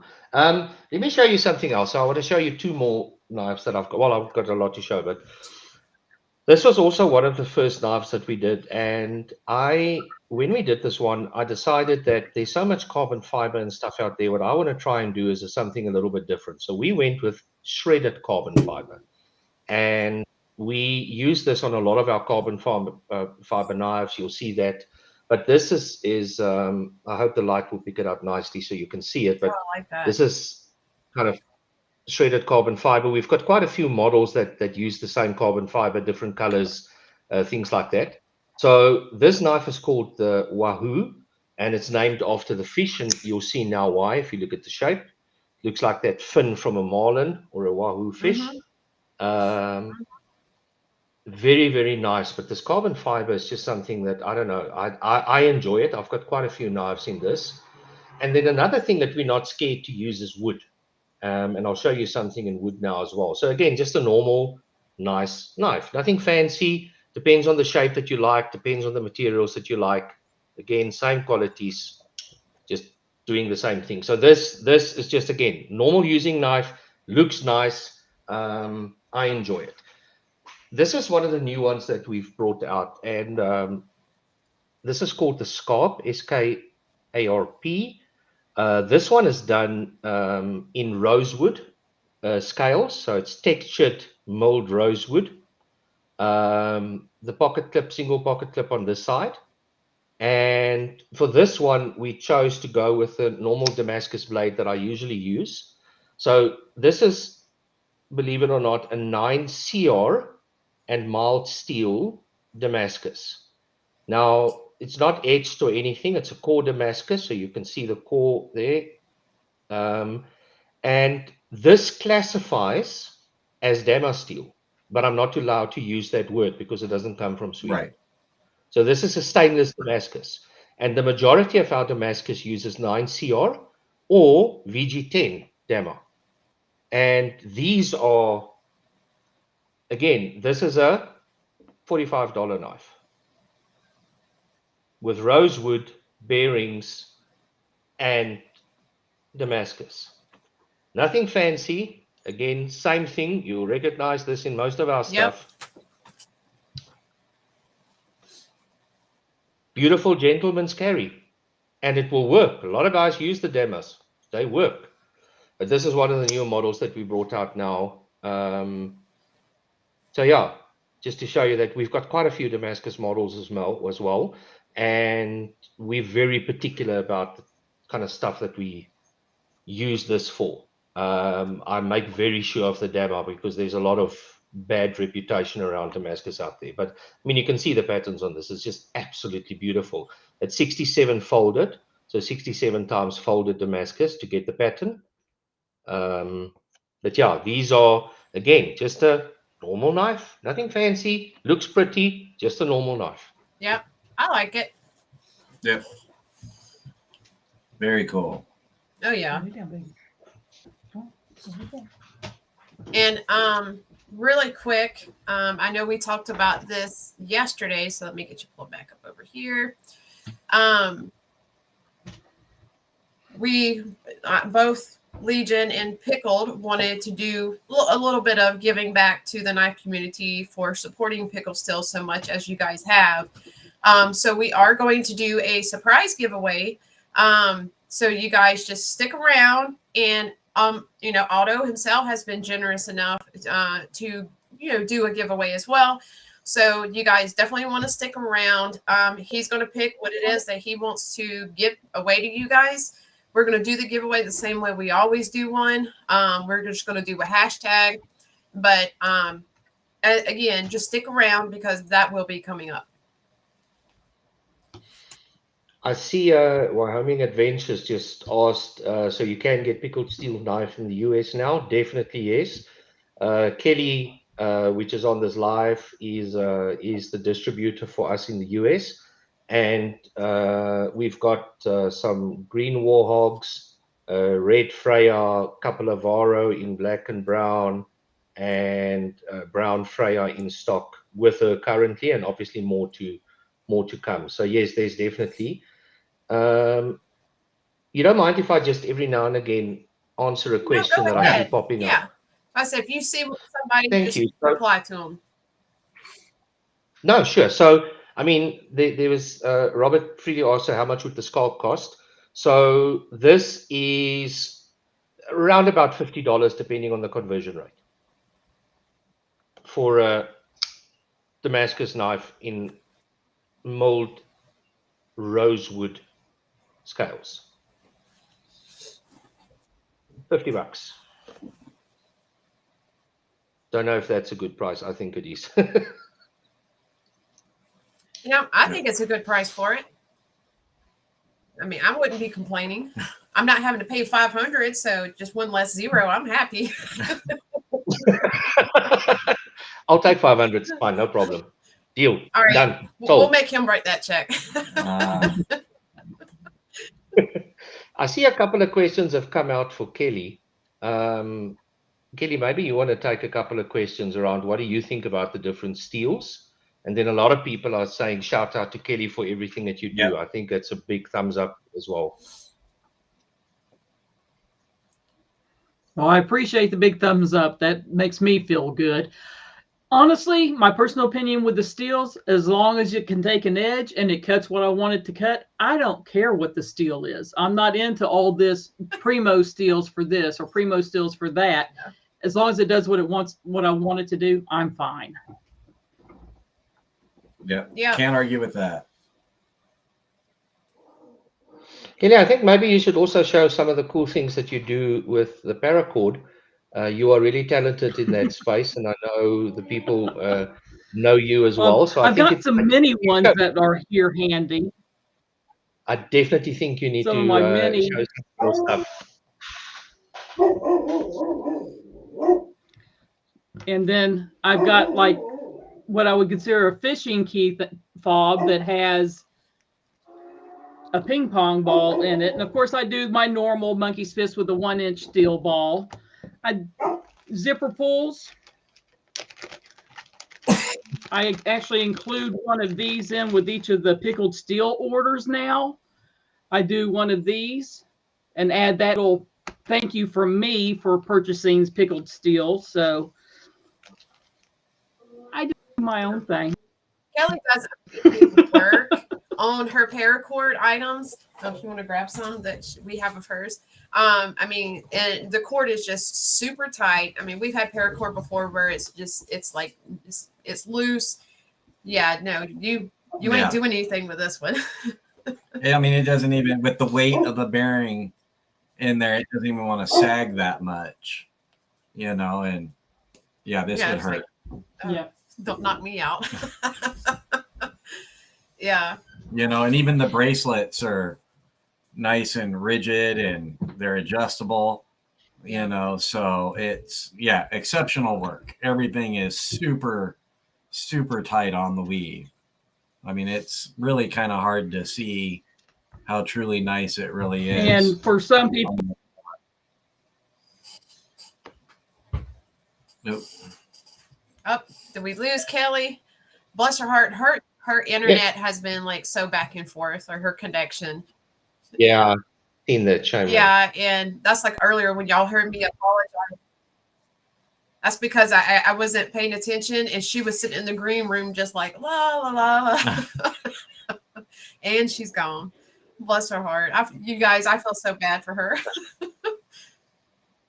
Yeah, shame. She's been coming in and out of this, and I think last night as well. There we go. Okay, it's time to move out of Florida. Come now.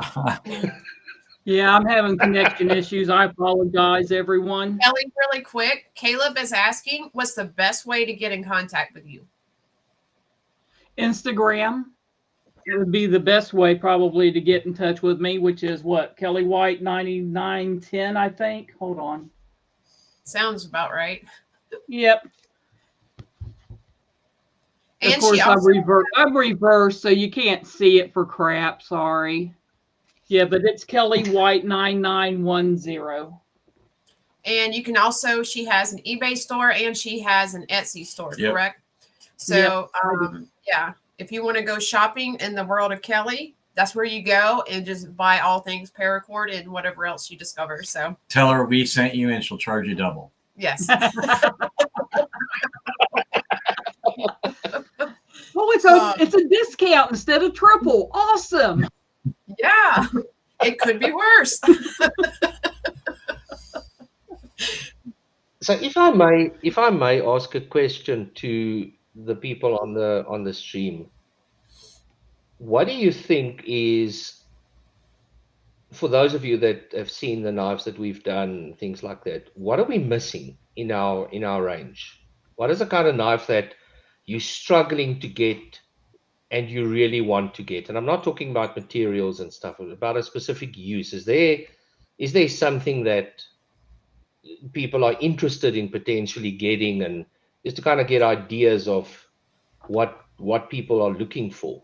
I don't know if it's an applicable question. I hope it's okay. Yeah, no, and that's actually a good question to ask as a knife company, because it's like sometimes that's like what we tell our consumers and our viewers is that if we miss something, let us know, tell us. We appreciate that feedback because we can't make any changes ourselves, and we can't improve. We want to do what's going to work for for the majority of people out there. So yeah, it's like it's important to us that that we get that type of feedback, Right? The positive feedback.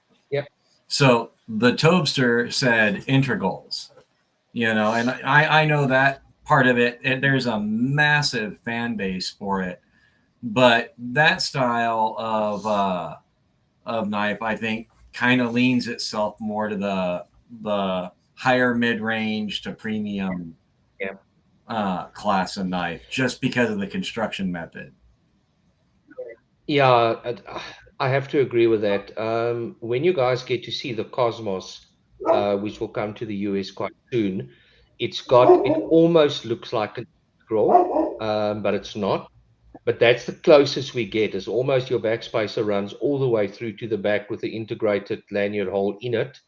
And it really looks kind of nice and complete, but you can see where the backspacer kind of will sit. It's not a fully integral knife. Right. And integral's construction is, I can say it's extremely expensive. Because there's a lot of engineering that has to go and into really hyper specialty machining with specialty attachments for the machines to make your counter bores in places where you just can't get tooling normally. Yep. So I see a lot of people have spoken about fixed blades, and we actually spoke about it last night, if I'm not mistaken. It's an area that we also want to try and I guess we've got quite a few fixed blades, especially in the kitchen range and outdoor range and stuff. But I think the EDC fixed blade is definitely something where we want to also get in a little bit more. We've got a couple of models and stuff, and I mean, I can show obviously the new one that's coming very soon. It's already completed. It's just still waiting to get on an airplane. But this one will come quite soon to the US. So this was the prototype. There's small changes in the logo, so don't worry about the size of the logos or something. But this is called the Impala Hunter. The logos and the billboarding will be much smaller. Don't stress about that. But it's made out of sandalwood. The pins is actually going to be smaller pins. These were just the prototype pins. It's got a very, very nice stonewash in it. It's a N690 blade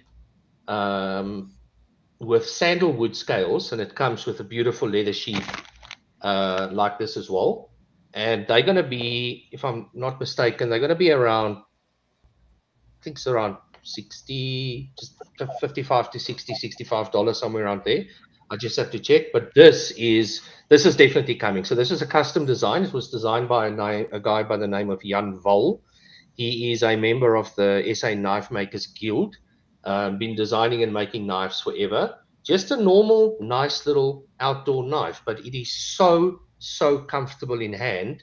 And because of the size, you can almost use it for anything. And it's going to come with all the normal features. It's got a beautiful sharpening choil. It is going to be exceptionally sharp.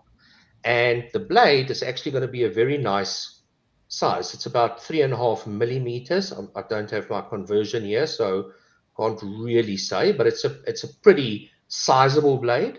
Just normal, slight little drop point going in here. Beautiful long belly, but this is definitely coming, and this is going to be a really nice, just a nice use fixed blade. We are looking at potentially partnering with someone that can make some kydex sheaths or tactical sheaths for it. A lot of people have already asked for it. So standard, it will come with a leather sheath, but we'll obviously see thereafter what we can potentially do. And I think this is going to be I know in South Africa, hunting is a big thing for us. I think that's going to be, I think it's going to be a killer. I think it's just because of the wood, because of the way that it's constructed. I think because of the price point, I think it's really going to be up there. And we're really putting a lot of effort and hope on that from the first custom fixed blade perspective as well. And then we've obviously got a couple of others that we're working on as well. Robert, I see you've asked a couple of times on, sorry, the Aries collaboration. Yeah, I have nothing to share yet. And I will chat to Scott tomorrow around why. There's a couple of things that I want change. I have seen the first draft of the design. So for those of you that don't know, Aries EDC has got a knife called the Gargoyle, and we're making that into a folder. So that kind of same blade shape with the handle coming with wood and everything coming into a folder. So we're not there quite yet. I thought we were there, but we're not. I need some changes done before I even share it with him, and that's definitely going to come. So he's definitely on the list as well with a couple of new knives that are coming. All right. So really quick though, we have a message to you, Aldo, from Laid Off Pete. He said, I appreciate your desire to put out the best product at great prices. I have really fallen in love with Pickled Steel, and not only the knives, but the soul of the company. I think that's very sweet. Oh, thank you so much. Thanks, Light of Pete. That really means a lot. I say that quite a lot, that these type of messages and people saying thank you, and it just means so much. It really means that everything that we're doing is actually making a difference. And I absolutely love that. So thank you so much for that. I really do appreciate those kind words. Deep carry for the option for the Freya. I don't know. The construction of the scale makes it a little bit difficult to put a deep carry on there purely because of this. So it's going to make it very difficult. And the only way to get a proper deep carry is to kind of put it, I guess, here on the edge, which means it's going to have to run like a little bit skew, and I don't think that's going to work. So we can look at it, but I'm not sure if it's going to work. I think where it is, we might move it up a little bit and maybe combine the screw with what's holding the backspacer in place. But I don't think deeper than that is actually going to work for this knife. But that's my opinion. That's just how I feel. We'll definitely look into it, but I think the construction and the design doesn't lend itself to a proper deep carry. So I have a question for you. When you were asking earlier about, what people in the stream might think, you're missing in your product lineup. Do you have any plans to make, like, either in fixed blade or folder, a hard use tactical style folder, that's intended a little more for the combat or adventure minded, kind of to fill in with like Strider or Becker knife and tool, or these guys that go out and really punish their knives?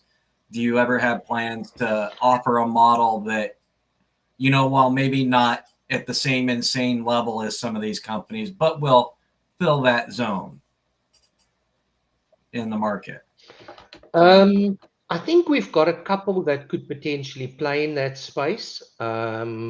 I don't think it's on the level of a Strider or like that yet. If you search on YouTube, either SWD's channel or my channel, you'll just search for the Odin torture test. Okay. The Odin is one of the knives that we brought out, and one of the guys that designed a knife for me, Monai Swart, did a torture test on it. And to say a torture test is he used it as a pry bar to get wood separated from each other that were glued and screwed together. So think of putting a knife in between a table and its legs and trying to do that the whole time.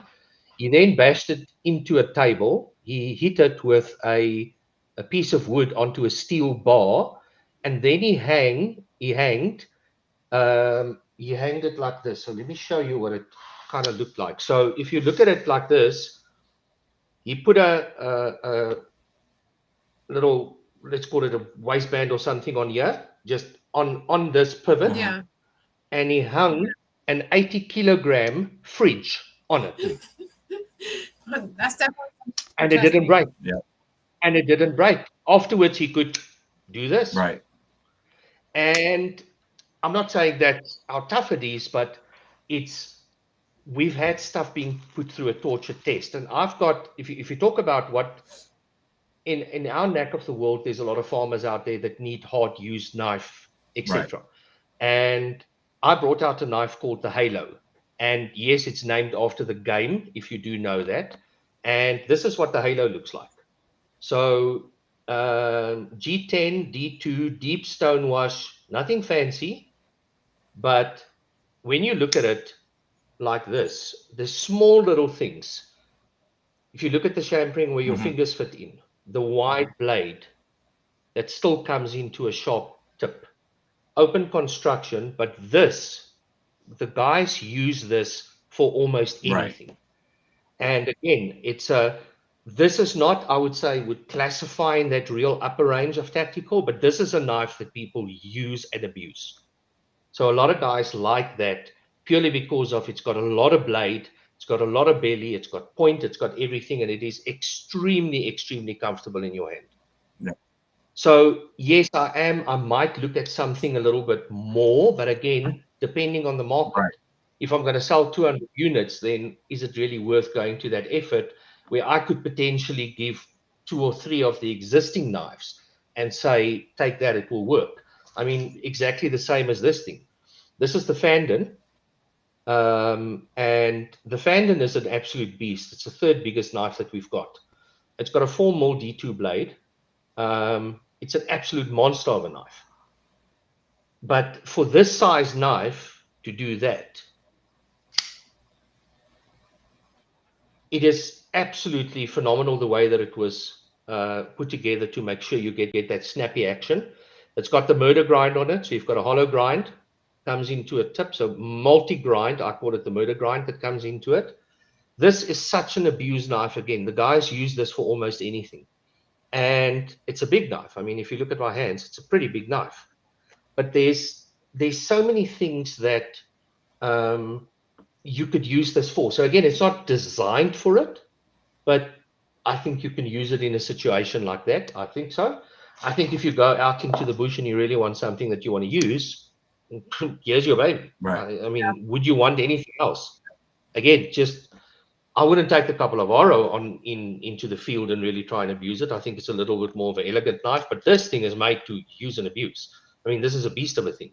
So yeah, not specifically. I think it's a long answer to a question, but not specifically, but I've got a couple that I think would fit into those categories. Okay. Now, Gareth is telling us, which we all talked about last night, was the tack knife. Do you have one of those? Yeah. Yeah. I unfortunately don't have a tack with me. They're all sold out. I'm waiting for new ones to come in. But that is if you want a fixed blade tactical, I don't think you'll need anything more than that. That is why it's called the tack. That is just yeah. I'll be getting one. That's a phenomenal one. And this comes in what, brown and green? Yeah, so it's almost like a compound burlap micarta, but it just fits so nice in the hand, and it comes in that brownish shade and then the greenish shade. So it's not a real green or brown, but it's got the shade of it. And it's a D2 blade, and it comes with a tactical Kydex sheath. All right, awesome. Yeah, I know Marshall over here has his eye on this. Yeah. So I've been drilling on that since yesterday when I discovered it. Oh yes, indeed. Yeah, look, it's a pretty It's a pretty awesome knife. I'm hoping to get some of those in April in the US as well. There's actually quite a few people have bought them from the US. I know War Room EDC, Chris has got one and he absolutely loves it. But just when you have that knife in your hand, it's like you change character. You want to become this, I don't know, this guy in a computer game that wants to go and just do stuff. Yeah. That's the feeling you get from that knife. Very nice. Yep. And like I said, I know Marshall's excited about having this one in his hand. So that's literally, that's all I heard about yesterday evening. Yep. Well, it's got that subtle recurve, and I'm a sucker for recurve blades. Yeah. And I Yep. like the harpoon, and then that little upsweep at the tip gives it kind of a Persian flair. So, I mean, Yep. and then that grip is almost like a elongated pistol grip, kind of like on the old musket pistols. And so Correct. it takes like all of my favorites, individual traits from knife design, and put it in one knife. And I'm like, why didn't I think of that design? And the cool thing about that is with all of our fixed blades, you can remove the Mhm. scales. So if you really want to modify and put your own scales on, a lot of people have said, can they take like the, I think it was you guys that asked last night, or someone asked last night, can they take as an example the Banshee and remove the scales and put paracord wrap on it? Yes, Yeah. you can. The cool thing about all of our fixed blades is it comes with the same tools, and that is why we do it that way, so that you can actually remove the scales, do a bit of custom if you want to, change the color, whatever you want to do Right. on it. Very cool. And then there's a smaller version of that coming. Gareth did a review last night. I spoke about it earlier. It's called the Jackal. You can go and have a look at that one. It's similar but different. It's got a bit more of a straighter blade. Hasn't got the grippy tactical feel on it. It's not like it's only been showed to Gareth, and he did a video on it last night. But it's got that same harpoon shape, just in a almost like a compact version of that, which is perfect for your EDC. And that is one that we're definitely going to be producing as well. So you guys will have an opportunity to see what the original looked Right. like, because that will be coming to this as well. Yeah, we're scrolling through for it now. But yeah, Yeah, you won't find it on the website. You'll see it by Gareth's stuff. He had it on there. Yeah. but yeah, I'm kind of a sucker for fixed blades. It's where I started my journey in this whole world. Was well, I mean, to be completely honest, I became a custom knife maker because I had a low-paying job and I had a knife design I wanted, and I couldn't afford to have somebody make it for me. I kept getting quotes that I couldn't afford, so I was like, "Oh, I'm going to make a knife," you know. And still haven't made myself that knife, but yeah. So the fixed blades are really what sucked me in. So I always got a weakness for them. I see. So let me. Okay. Yeah, we're not seeing the Jackal on the site. It's not on the. Yeah, it's not on the website. You'll only see it on the video that was done by Gareth. Oh, okay. I'll pull him up. If you look at the thumbnail of it, you'll actually be able to see it on Okay. there. So maybe I should put myself on the spot here and ask you guys a question. So I'll share with you the two knives that I made in my whole life of knife making experience. The two that I did. I'd like to get your opinion on it, if you don't mind. No problem. So I'll show them. I've got them here, but don't laugh. Eh? So the first one is a design that my friend did. It's N690. So it's this. Okay. So it's N690 with Tufnol G10 liners. Got this blasted finish on this side, and then obviously with the worn Cliff straight edge. But the reason why we did this is it's just such a nice use knife. Right. It's nothing fancy, and I did this one myself. So this is totally hand built. I don't know what you guys think of this Very thing. nice. First knife, not too shabby. I like it. Yeah, no, that's a good knife. And you said you've only made 2 knives. Yeah, so that was the first one I ever made. So I'll show you the second one, and this one I'm proud of. So for one of my birthdays, I got taken to one of one of the designers, Darby Else, and he's a good friend of mine as well. And he asked me what knife do I want to make, and I said, well, I want to attempt a dagger.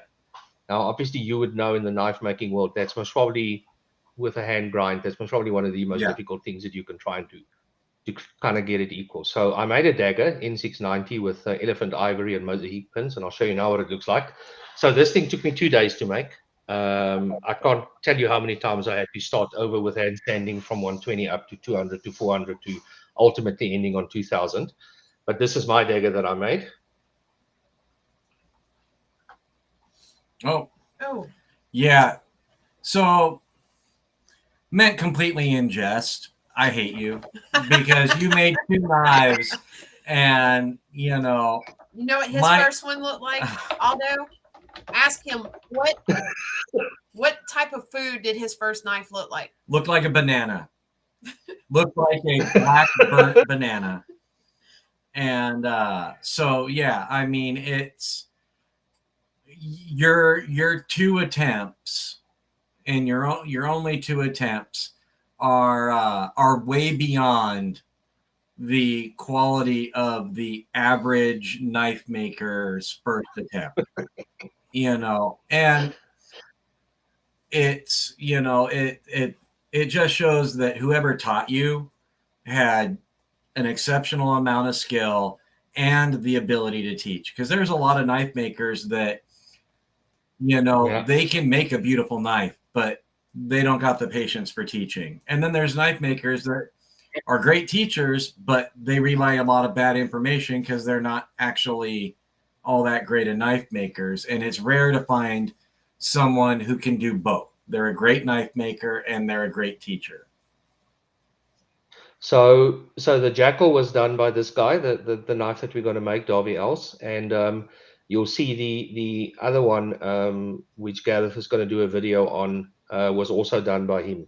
And he's quite a famous knife maker in South Africa, but he focuses quite a lot on hunting stuff. And there's the jackal. Yep. There it is. And that's the one we're going to be producing as well. So it's going to be N690 and G10. It's going to come in green and orange. But I mean, he spent so much time with me, but he's also one of those that said, okay, your grind looks nice. It's cool.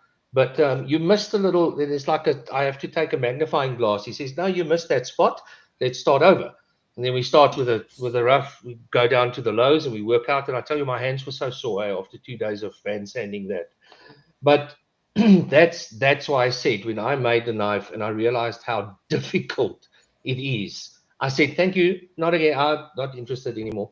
I won't make it. And I'm very proud of those that I made, but that's where it stopped. So this was for me really special. It is my favorite blade shape. It's what I like. I think I did a pretty cool job. We measured it. It's actually exactly even. Right. But this took a lot of work, and he's such a great teacher, and he does offer courses for people to go and do. But we spent the whole weekend with him. So we arrived the Friday.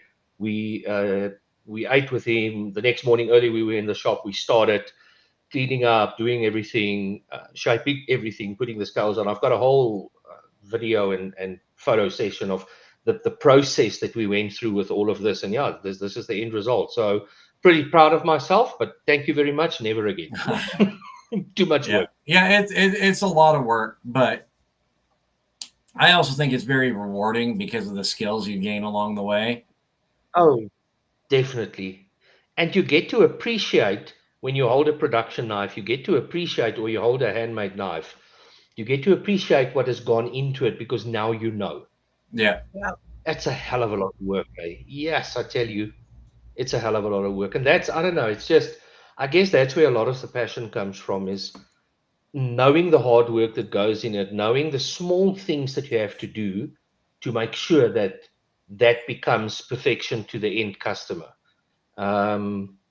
It's just bringing those two worlds together is just amazing. Yeah. But thank you for the kind words. I do appreciate that. Unfortunately, I will never make again. That was my attempt, and I'm done. Well, yeah, it's one of those things. You get into it, you either love it or you don't.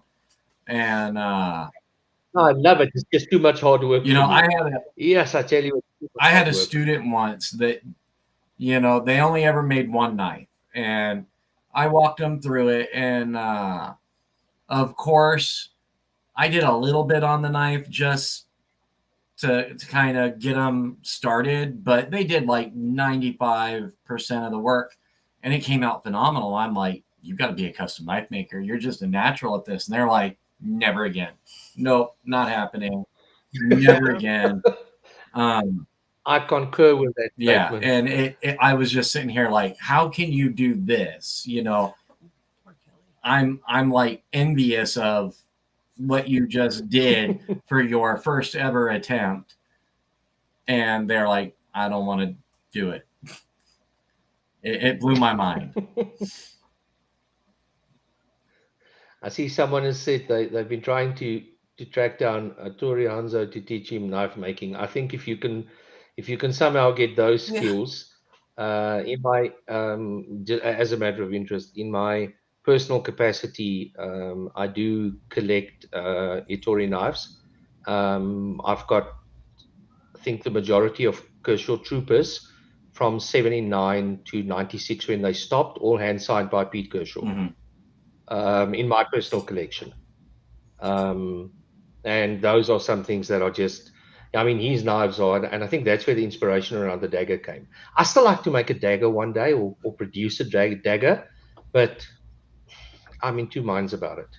It's a really niche design. I mean, 99% of the people who buy daggers never actually use them. They become a shelf queen, you know. Agreed.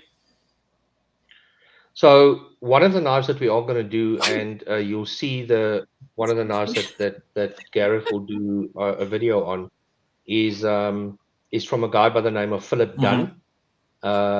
He's also part of the Knife Makers Guild of South Africa. A huge fellow. Yes, he's muscly and athletic and everything. But we're going to make an Italian auto stiletto based on his design. That's also going to be coming out. So there's going to be two potentially. One is the OTF, and then the other one is the out the side. Real old school stiletto, but his design, and he made a slip joint that Gareth is going to showcase to you guys as well. Handmade slip joint that is just amazing. Oh, cool. Yeah.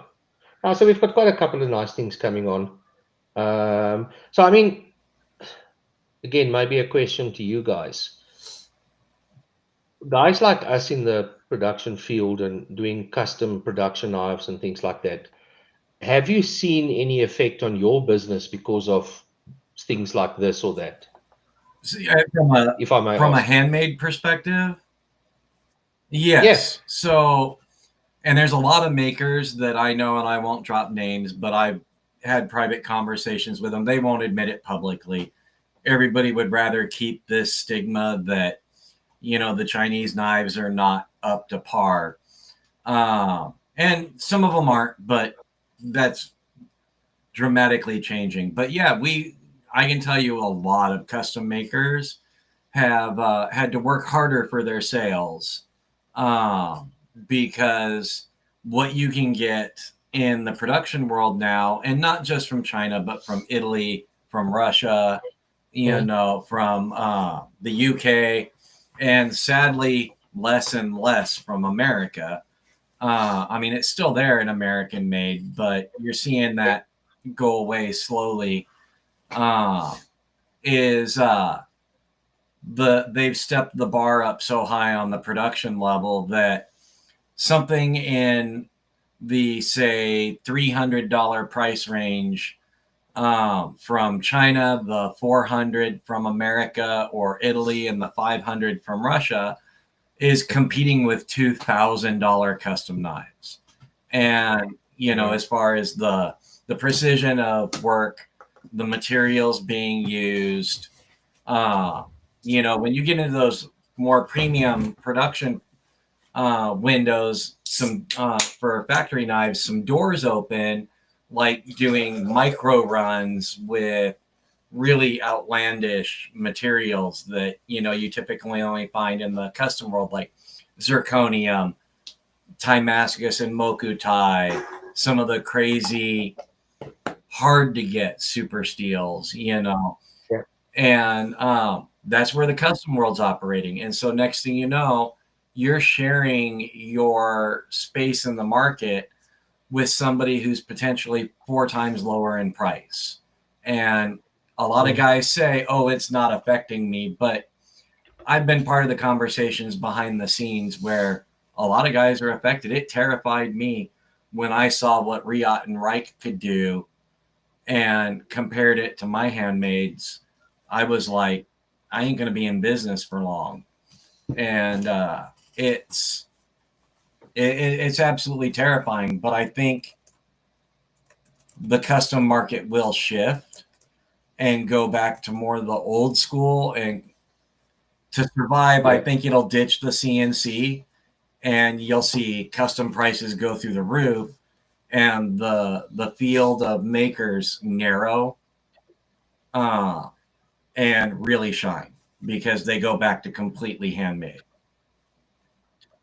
Yeah, look, I agree with that, and I guess that's where a lot of the guys initially thought, hey, you kind of stepping into our territory now and stuff like that. But what I've seen is that people get the opportunity, or at least the designers on my side get an opportunity to step into a market that they would never be able to compete Right. in.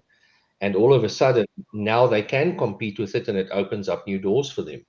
All of a sudden, other companies want to work with them, get their designs, et cetera, et cetera. So there's still the niche market is going to be there, but I do suspect that over time, the custom designed production manufactured is going to become, I guess, more of the norm, Right. very similar to what we do. And I see, I mean, when we started, it was like, who the hell is pickled steel? And now I've got we and Kaiser and Bestec and Roik and all of these guys are following me. Right. And like, what an honor for them to follow me. Yeah. But they obviously, I mean, they've been doing it also, but I think they're realizing that a lot more people are doing Right. it.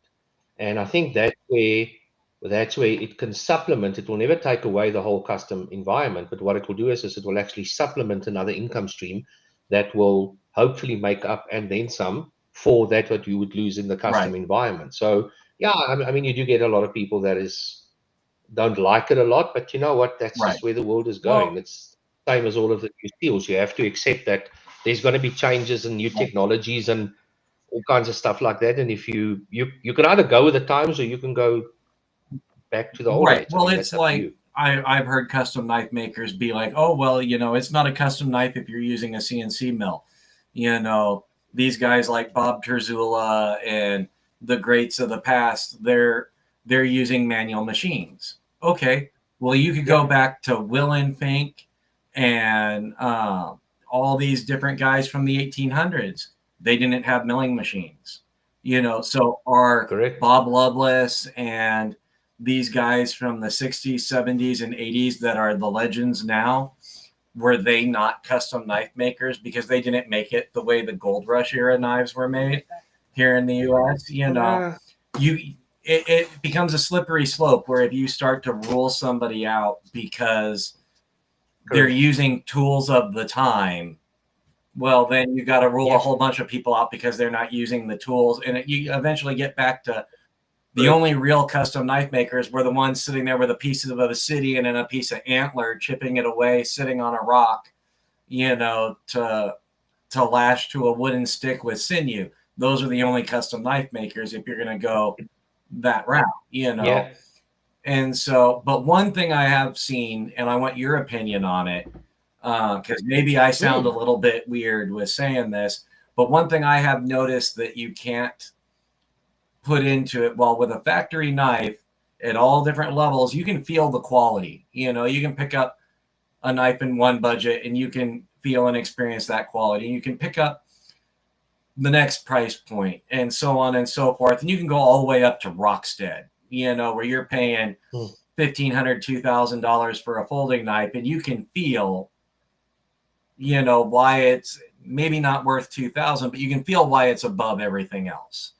And Yeah, agreed. but with a custom knife, one of the things that's always gotten me is you pick up that handmade knife and it has almost like a soul to it. You know, it doesn't feel the same as something Agreed. assembled in a factory on any level.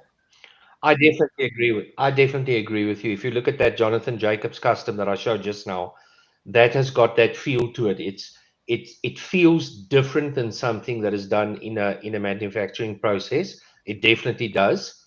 And I definitely concur with that statement. It has got a very different feel to it. Yeah. And I think that's what still makes it special. What I've also seen, and maybe a comment from your side, is that I see a lot of guys are moving towards stock removal. Yeah. Because what a lot of the manufacturers are doing is saying, don't worry about beating the steel. Don't worry about forging the steel. Here's the template. You go do with it what you want to. Yeah. We can guarantee you the heat treat. We can guarantee you everything that's on it. And I see a lot of people are moving towards that. And personally, I don't have a problem with that. I think it's great. Again, you're saving so much on that initial process. Now you're getting a blade that's guaranteed from a reputable manufacturer, etc. And now you can add your magic to it. Right. And I think it's perfect. A lot of people have got a big problem with that again. I don't know what your view is. Well, I mean, like when you're talking patterned blades, you know, like if they're getting stamped out, I disagree with that. If you're trying to claim it, you know, as being a handcrafted blade, there's certain processes that I think you as the maker should do to claim credit for making that knife. Otherwise, anybody putting together a kit knife, you know, you make the handle, do a little bit of finish work, and you can call it yours. So I do think there's a standard there, but I get the step of like water jet cutting or laser cutting and a maker saying, okay, I'm going to order my steel. I'm going to make my CAD file. I'm going to have it shipped to a cutter, and I'll get a box of my pre-cut blanks to my specifications. Well, that's your design. That's, you know, you just eliminated the bandsaw. That's all you did. The hours of standing a bandsaw. Correct. And I don't mind that. But the real difference between stock removal and forging is, and the reason people are going to the stock removal away from forging, is modern air hardening steels. These super steels are mostly air hardening or plate punching. Those become very difficult to forge because you have to maintain that temperature during the forging process, and you can introduce stresses, micro fractures, you get grain growth easier. There's all these things that come in that if you don't extend your heat treating process dramatically to erase all of that, and you can't erase the fractures if they get in there, it turns into a lot more work than it's worth to forge these. Because like I had a bladesmith friend, he was like, I want to try forging 3V. You know, he believed he could add strength through the grain manipulation of forging 3V. And when it was all said and done, he's like, you can, and it does come out better, but the improvement you get for the amount of effort and time invested wasn't worth it. He saw like a 1.5 to 2% performance improvement for hours upon hours of frustration. And then his heat treat cycle going from a 1-day project to a 3-day project because he had to normalize the blades so many times. So when there's a knife show in South Africa, and I'm not sure about all over the world and in the States, but on our side, they would typically classify all of the different knife makers. So you would have your true handmade knives, which is starting from scratch with the forging and the whole kabang. And then they would have stock removal guys, and then they would have the accessories and things like that. So there's a distinct classification difference between stock removal and modifying, and actually, and whether it's your design and your blank, it's around, did you start with the steel or did you get the steel and start from there? Right. So we've got a distinct split in. So on the left is the handmade guys, and then on the right is the templated guys, or whatever you want to call Right. it. And there's a distinct split between the two. So I think that's good. Yeah. But I see a lot more people are moving into the let's start with a template or a blank or something and actually work from there, because of so much that can go wrong.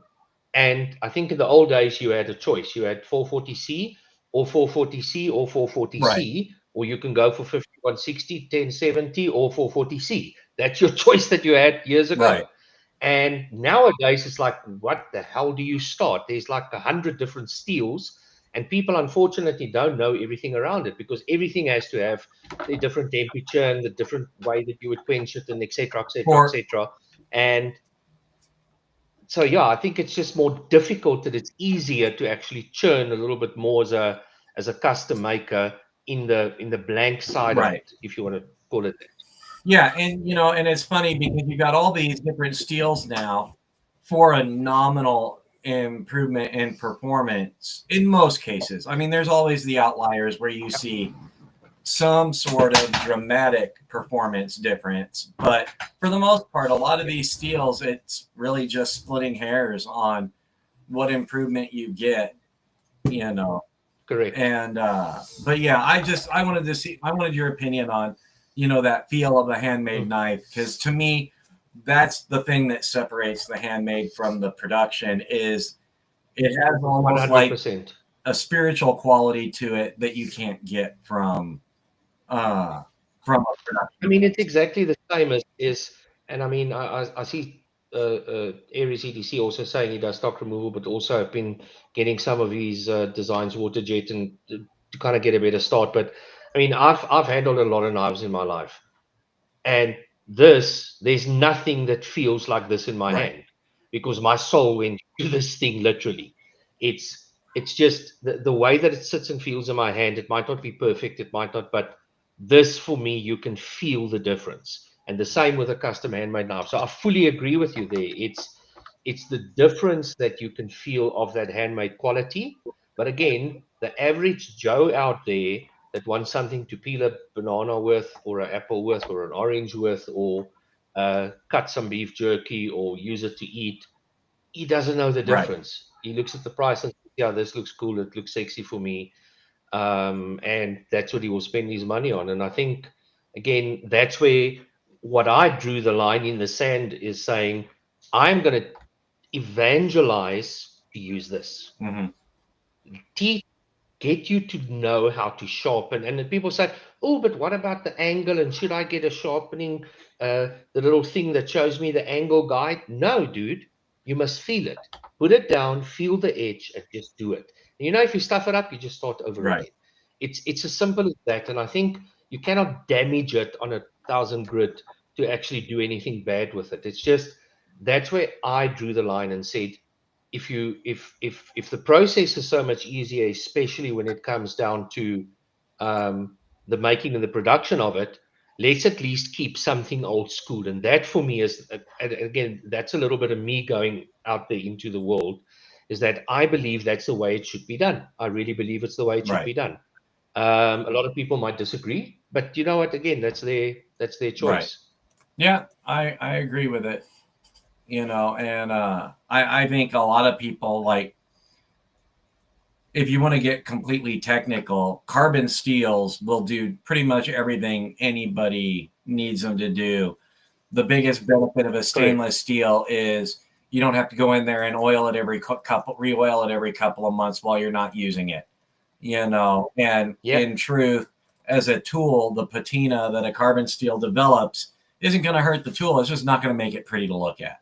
So I feel the vast majority of what exists in this space is, and there's nothing wrong with it, but it is in a sense sort of vanity, because I see these guys and they've got their their $600 Striders, and they're like, use your stuff, you know, and they're calling out the people with the pretty knives, and they're like, see, I'm using a $600 knife, and I know they're not using it. They're using it for that photograph to give them some clout.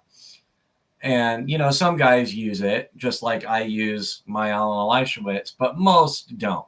And I think a lot of it's vanity, because at the end of the day, a 1095 carbon steel blade, whether it's a folder or fixed blade, is going to do 99% of what we need to do. And it just comes down to how often do you have to maintain it and service it, how often do you have to Correct. sharpen it. Anything beyond that, for the vast majority of applications, is we want bragging rights for exclusivity of design, gadgety aspects, fidget factor, you know, how pretty exotic materials or how rare it is. And that's really what this whole space exists for. Yep, agreed. 100% agreed. Oh, that was very well said. And really quick, we have someone that is asking for some cowbell, addicted to blades too. So we're going to go ahead and give him some of our Legion Steel cowbell. And addicted, this is for you.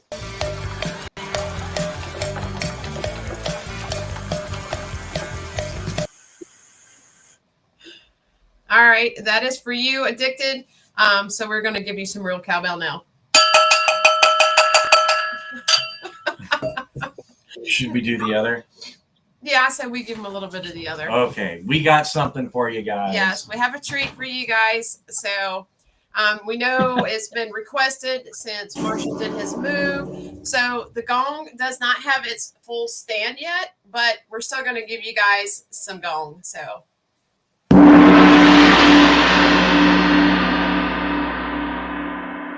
All right, so for those of you who have missed it, there it is. It's your one and only for a little while, because And Marshall had to hold it. other people live in this house.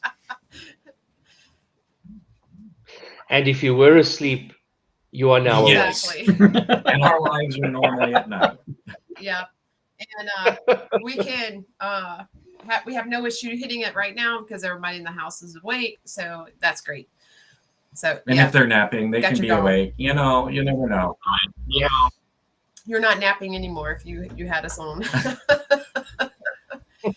But if you guys want to do the giveaway, I say, because we're over 2 hours in, Yep. so I say we go ahead and do something a little special for you guys. Again, like we said earlier, Aldo was wanting to give back to you guys as well. So we want to make sure we give him a big thank you. Yep. Thank you very for much. being a part of the giveaway. He didn't have to do it, but you know what? From what we both Marshall and I have learned from speaking to Aldo, he is a great guy. He's a funny guy, a very generous guy.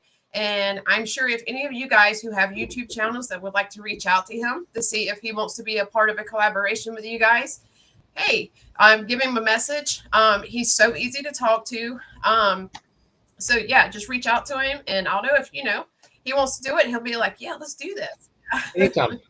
Anytime. Not a problem. Yeah, at like all. I said, he's been very, very nice whenever we started talking to him and everything, because I first officially spoke to Kelly about getting Aldo on here and talking to him, because we know you guys love pickle steel, you love the knives, you love even the other accessories and whatnot that they sell. So I think sometimes it's just great to have, even though we're a knife company, we promote other knife companies as well, because we're not trying to make everything about us. And I think it's good to also feature other knife companies and talk to them and get to know them, because I feel like, just as a consumer myself, if I know the person behind the brand, I'm more apt to want to buy it. I want to support them, especially if I know they're a good person. And Aldo, you're definitely that. Kelly, she is awesome. She has been over here doing, a lot of hard work. Besides the paracord, the knives that she distributes for pickle steel, amazing. And like Aldo said, very highly respected in the knife community. And she's a hoot, you guys, so I have actually, had days where I had so much going on, and Kelly messages me with something hilarious, and I sit there and laugh, and it actually makes my day.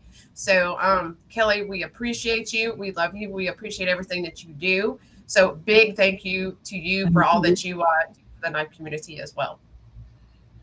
Thank you. I just wish my signal was better.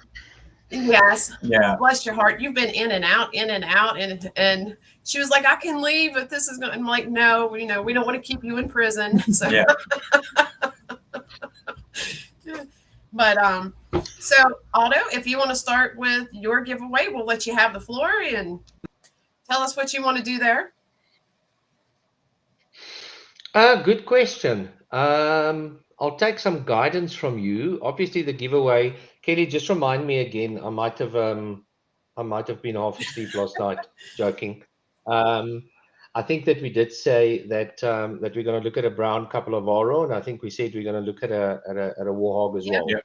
Or was it just a couple of Oro? I can't remember. I think y'all, you said y'all were going to do. I think I had it written down.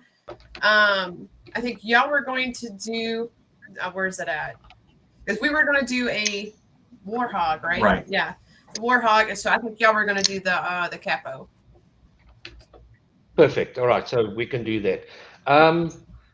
What do you guys usually do for the giveaways? Is there a specific thing with numbers or something, or how would you like to? I'll go ahead and I'll leave that up to you guys to help me. Yeah. Okay. So I'm going to go ahead and I'm going to share the screen.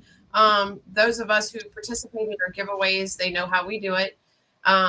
Basically, as you guys can see on the screen, the chat is rolling over there. It's catching up. So what we do is we pick a hashtag. We show them and tell them what is part of the giveaway. Then we'll let you, Aldo, pick the hashtag for it. Then once the hashtag is entered into the chat by us, then at that point is whenever they can start putting their hashtag in. This will collect all of those who enter the hashtag correctly. So make sure, once again, that you spell the word that's picked correctly. And then we let Nightbot choose the winner. So, yep, that's how we do it. It's very, very simple. We don't have any part of it other than putting in the hashtag that is picked. And, and then it does the rest for us. So, all right. So, I think the hashtag should be. I see a lot of recommendations coming up there. Yep. I like that one. I think let's go with a suggestion on hashtag pickle daddy. Why not? So we're gonna do hashtag daddy. Pickle daddy. Pickle daddy. Pickle daddy. Pickle daddy. There we go. Yeah, why not? Okay. All right, I'm going to put that Nick, in. you're more than welcome to put that to in. for other people if you want. You guys wait until I have that in, and once I do, you can go. All right. Put your hashtag in, Pickle Daddy. And this one is which color? So while they do that, I see there was a question that come up. Assume South Africa and USA will be separate. That's a very good question. If someone from South Africa wins it, then yes, it will be separate. If someone from the USA wins it, we won't have a second one. So if the first one is from South Africa, then yes, we will do another one, because I'd like one of the US guys to win this as well. Okay. But we don't want to not have the South African guys an opportunity as well. That's very kind of you. We are now international. We have to cater for multiple continents and countries. Yes. Very, very kind of you to consider that. We got the entries just flowing in. Yep. We are at 17 right now. They're still building. Jim Cox, Marissa, I changed top chat to live chat. All right. So we have, this is going to be for what, the brown Capillavara? Or? The brown Capillavara, yeah. There you go, Jim. Ellie, have you got one maybe close by? I'm opening it now. Closer than me. Just maybe to show everyone what the brown one would look like. This will be the one I think the getting. brown one is actually.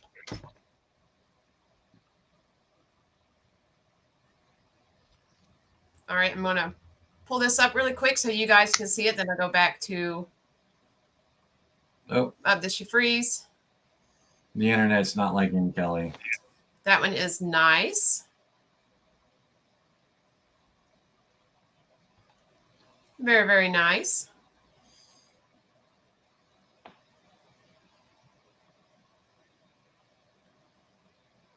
All right, Miss Kelly is Frozen up a little bit there. Bless her heart. We're at 31 entries. And we have 43 in now, so in the stream. So come on, people, get in. Odds are good right now. They are very good. Gareth, please check if my entry came through. All right, will do. Looking for. Yep. Gareth, yep, there you are. Right here, Mr. Gareth.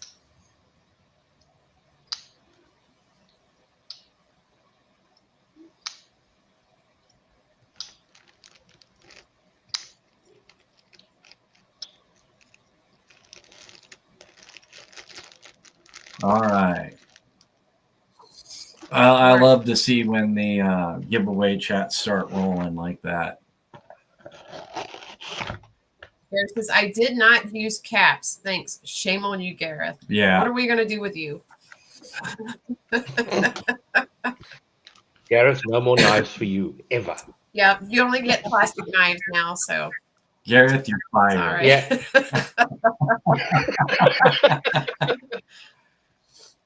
All right, we are at 32. We're going to give everybody a little bit, just a little bit more time, not much, to get hashtag Pickle Daddy into the chat if you want to win the brown Capolavaro. And if you have it, okay, Colleen just got hers in.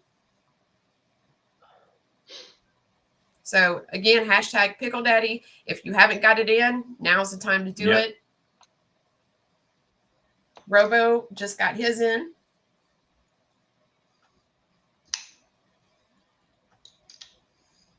I think. And Illuminati Ninja is calling Gareth a rebel. I say it. 27, Weedy. We're at 33 now. All right. So, yep. Another 30 seconds or so, Okay. and then we'll. Yeah. So get it in now. Billy 30 just got his seconds, and in. we're picking. Thank you, Jim. Thank you, Jim. Thanks, Jim. As soon as we find out who wins this, well, of course, you guys will get some gong and cowbell. Yep. So we have Jim and Derek. So we'll definitely come back to that. Thank you again, Jim. And again, this one is for everybody, not members only, literally everybody. So, all right, we're going to go ahead and pick a winner. So I'm going to count from 3 to 1, and we're going to find out who wins the brown Capolavaro. So here we go. And we have 3, 2, 1, and the winner is Snake Pliskin. Pliskin? Oh. All right. Snake, if you are in here, go ahead, respond. Let us know that you're still in here, that you know you won. And whether you're from South Africa or the U.S.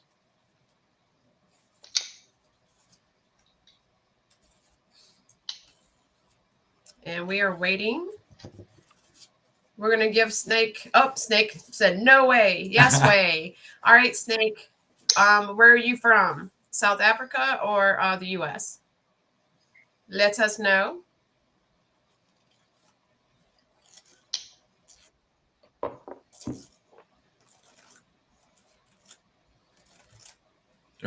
Grizzle Bear Leather Crafting became a member. LSK Raider. Thank you so much, Grizzle Bear. We'll give you some gong and from Texas. All right. Awesome. Good old Texas. What part of Texas are you from, Snake? Wonder if he's from the part I broke down in the other day. All right. So yes. Snake, if you would reach out to Kelly White. Kelly, if you want to post your IG link in there, so that way you can let them know what they need to do to claim their prize with you. And let's see. Next, we have the Warhog. Yeah, the Warhog. No, I'm looking down here, but it's the Warhog in green, correct, Kelly? Yes, it is. That's the only ones I haven't. No. Oh, for you, yes. That's the only ones I have in stock right now. So next we're going to put up a Warhog. This is Legion saying, hey, we're going to gift you guys one on behalf of Pickle Still. Again, we love, yes, he's holding it up. Aldo is. I'm going to show it to you guys really quick. That is the Warhog. Awesome. Really nice knife. Really nice. So both the Capolavaro and the Warhog, definitely love those. Love them, love them, love them. Okay, so we're going to let Aldo, once again, pick the hashtag. I'm going to clear this. If you want to have him pick the hashtag, I'm going to go ahead and get all of this ready. Yeah, so whatever hashtag you want to use, Aldo, we'll go with. I think it should be hashtag Legion Steel. Okay. Hashtag Legion Steel. All right, and you guys know, wait until I post that into the chat. And as soon as I do, that means as soon as I learn how to spell my own company name, we'll be doing great. And go. Hashtag Legion Steel for the green Warhog. And here they come. Yep. Seeing some names I recognize there. I noticed as well during the when we did the previous one, there was a couple of membership that was given, and I got gifted one. So thank you very much for that. I do appreciate that. I will definitely continue that. So thank you very much for that. Well, thank you.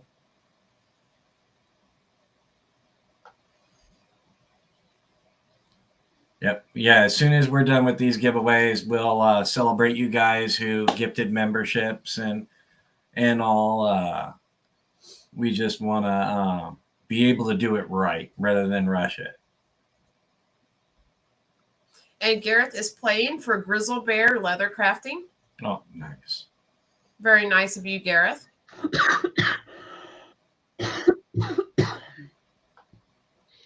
And I see Bluminati Ninja is playing for Blind Woo as well. Yep, Bluminati Ninja. He's something else. He is a character himself. Yep.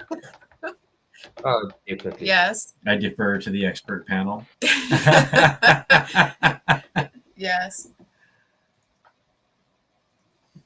Grizzle says, I thought I was already a member of Legion Steel, but I guess I wasn't.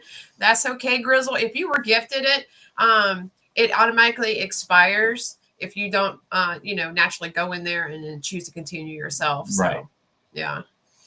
And Avenger 50 said, Marissa and Marshall, the Asgears arrived today. Awesome. Glad you got them, Lance. That's awesome. We know you're probably going to have fun playing with those things. And I can't wait to see a video on it. I so bad want to ask your opinion, but I don't want you saying anything because I want you to save it for your content. Yeah. But yeah, I'm so curious what you think. Yes, you, Johnny. Yes, you. He goes, what? Who? Me? Huh? Yes. Gareth says, thanks, Legion. I see I am up to 91 subs now. Thank you. You're very welcome. Yep. Very, very That's welcome. awesome, Gareth.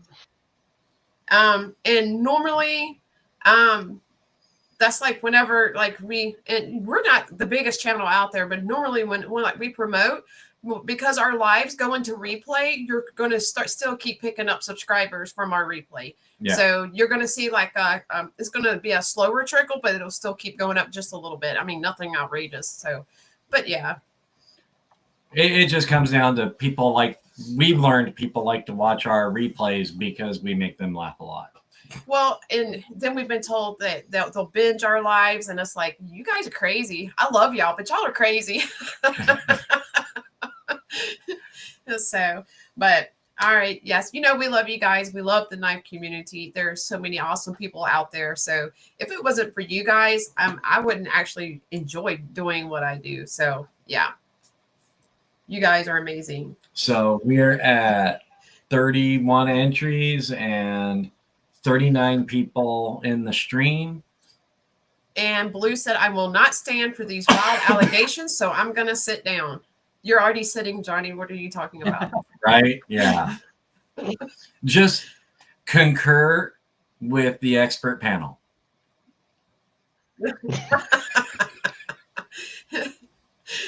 He knows what I'm talking about. He's going to And keep. there's something that I would like to say.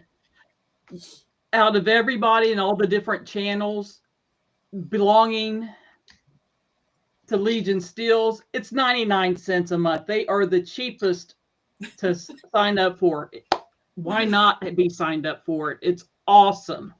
So please do become part of their membership. Well, thank you. Yes. And the reason why we did that 99 cents is because we're completely aware that not a lot of people can, afford financially things that, are besides their own bills and whatnot. So it's like, we're not trying to make a killing. We just want to be able to include everybody in, especially on our like member only videos and giveaways and stuff like that. So it's just a cheap way to do it. And it's like 2 Starbucks coffees a year. Yeah. But if you'd rather buy me a coffee, I'm all for that coffee, you guys. I'd be like, sure, yeah. I'm kidding. But no, I'm not really. She drinks a lot of coffee. Okay, so I'm going to go ahead and pick the winner because we're just blabbering on. We have a lot of gong and cowbell to do for everybody who became members. So, yeah, let's go ahead and pick the winner. You guys ready? We have 3, 2, 1. And the winner of the Warhog is Wyoming Adventures. Wyoming, Sheila was just saying, congratulations, Sheila, that she wished she could get her hands on a pickled still. So guess what? Well, now you can. Well done. Yes.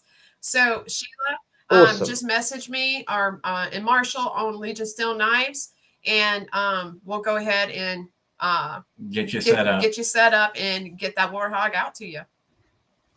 And we know who you are, Sheila. So we expect your left arm, your right arm, and a blood sample. Yeah. So no, I'm kidding. And she says, I'm so excited. And now I hear that song from like the 80s. Yeah. I'm so excited. And I just can't. Right. There we go. Yeah, we just gave our age away. So one more thing, Aldo, and I don't know why, I love these for some reason, and I know you have one on hand, and I would like to give this away from Legion Steel, and that's one of your pickled steel knife rolls.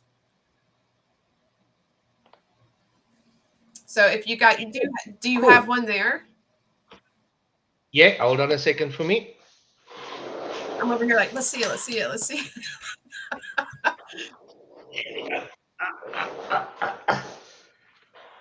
So sit back a little bit. So yeah, it's made from 1200D nylon, which is a really, really strong nylon. It's got the pickled steel logo on it, and it's double protected. So it's got the extra thing in here. Very, very strong. It can hold 18 folding knives. They're not going to scratch on each other. It's also got a wide pocket on the one end that will actually hold a multi-tool if you want to store it in there. And the cool thing is if there's pickled steels in there, most of them have got the name of the model on the clip, so you can actually see it. But yeah, this is it. This is a phenomenal little roll. It's something that we just recently launched, and I think I'm holding the last 2 that I've got here. They are definitely coming to the US as well. So these are amazing rolls. And yeah, I think, thank you for that. I think that is a really, really nice, gift, and it's something that I think you can obviously use. And again, I'm very particular about the material, so we made sure And this is actually all hand stitched or hand embroidered with a logo on there as That's well. nice. So Yeah. Little personal touch. Yeah, and I in there as well. personally love that. So I was like, I kept telling him last night, I was like, I know it still has to be shipped, but so whoever, just be aware, whoever wins it, it's going to take a while to get to you, but it's worth it.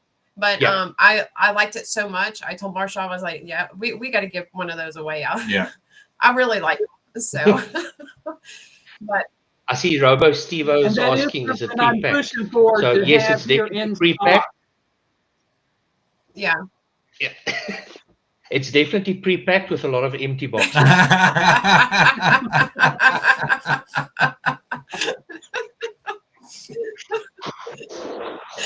He wasn't expecting that. No. Yeah. He's like, yeah, I'll pack it full. I think maybe when in September we'll have our 8th year anniversary for Pickled Steel being around, and I'm starting to think that the Thank you, giveaway Gareth.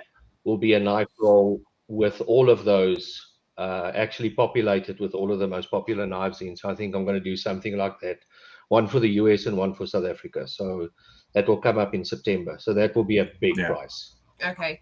And before we give one of those away, I want to give some cowbell and some gong to some of our new memberships. So we have Grizzle Bear Leather Crafting gifted 1 membership to Pickled Steel. So let's give Grizzle Bear and then Aldo some cowbell. Hang on 1 second. Let's give you a little bit here.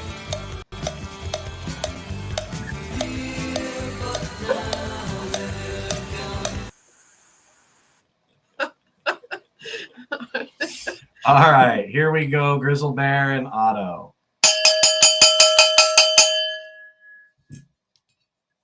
And some gong. Yeah, let's give them some gong. They've waited so long for the gong. It's been a few weeks. I say we get them covered today. All right. Make sure you guys can see it. Can you see it?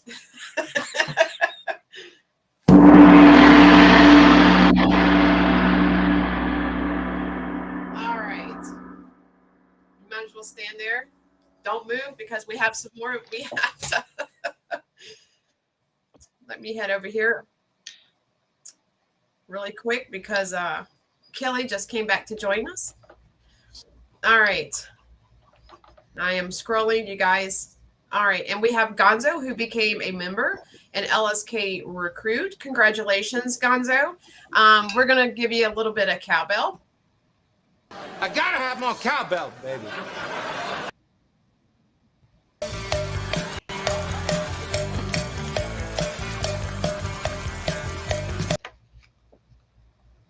All right. And Gonzo, here is some cowbell for you. Actually, I'm going to try to make it as loud as possible. And of course, you're going to get the usual gong.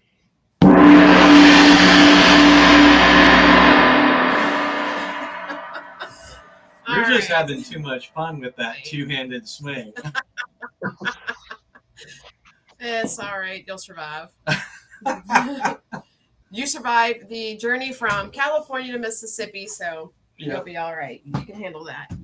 All right. Wyoming Adventures gifted 1 membership. Don't sit down, Marshall. Pick the gong back up. All right. So we have Wyoming gifted a membership to Rick's Knives, LSK Warrior. So let's go ahead and give Wyoming Adventures. So I'm going to give her a little bit of cowbell. Thank you, Sheila. Thank you very much. I got a fever, and the only prescription is more cowbell.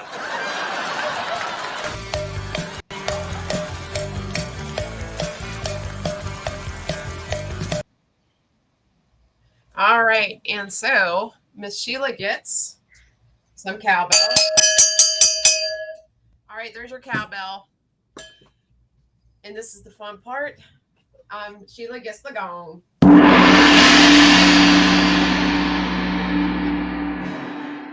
All right. I was like, just tuck it against you. It'll quiet sooner. I'm kind of liking this and having it on the stand, you guys. All right. And we have Rick's Knives. Received a membership gift. So Rick is going to get some cowbell and some gong, but we're going to do some gong first. So poor Marshall can kind of sort of sit down. Ready?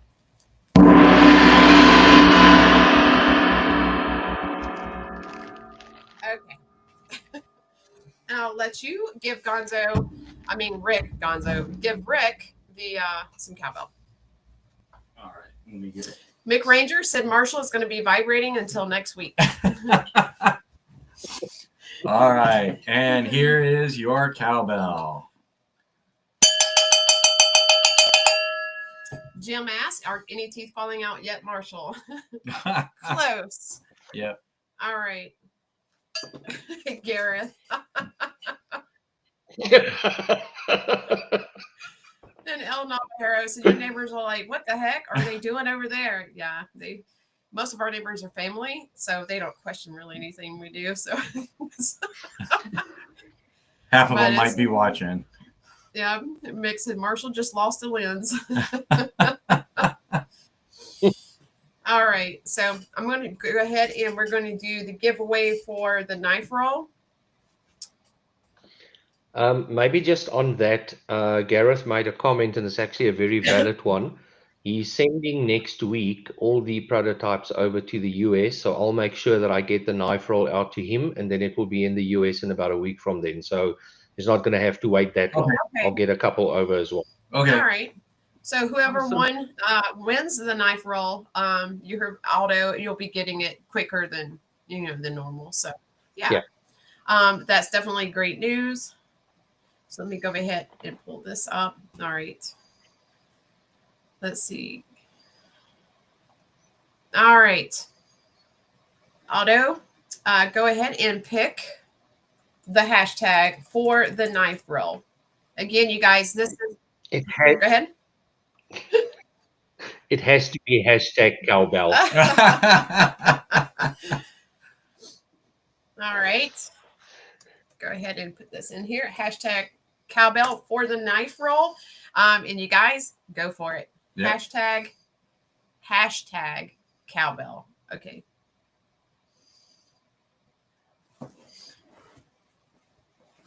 Jim is on it like with everyone. He's like the first one up there. Yeah. I think next time when we do this again, or whenever I do this again, I'm going to choose some native language words. Oh, you should, yes. We'll see how that goes. The typos will be epic. Yep. That's like whenever I was looking at one of like the auctions on your Facebook, and I was like, what is this person saying? And I thought first and just me. Does the translate work on Facebook from our language Afrikaans to English? Yeah, well, it said, to translate. So I clicked the little, underline thing that says, click to translate. And I was like, oh, at first, just, sometimes I know I'm an intelligent person, but sometimes I can be not that bright. And so I was like, oh, that's why. So, yeah. Yeah, I'm a little special sometimes. All right, we have 24 entries. Yeah. Let's see. We have 24 out of 36.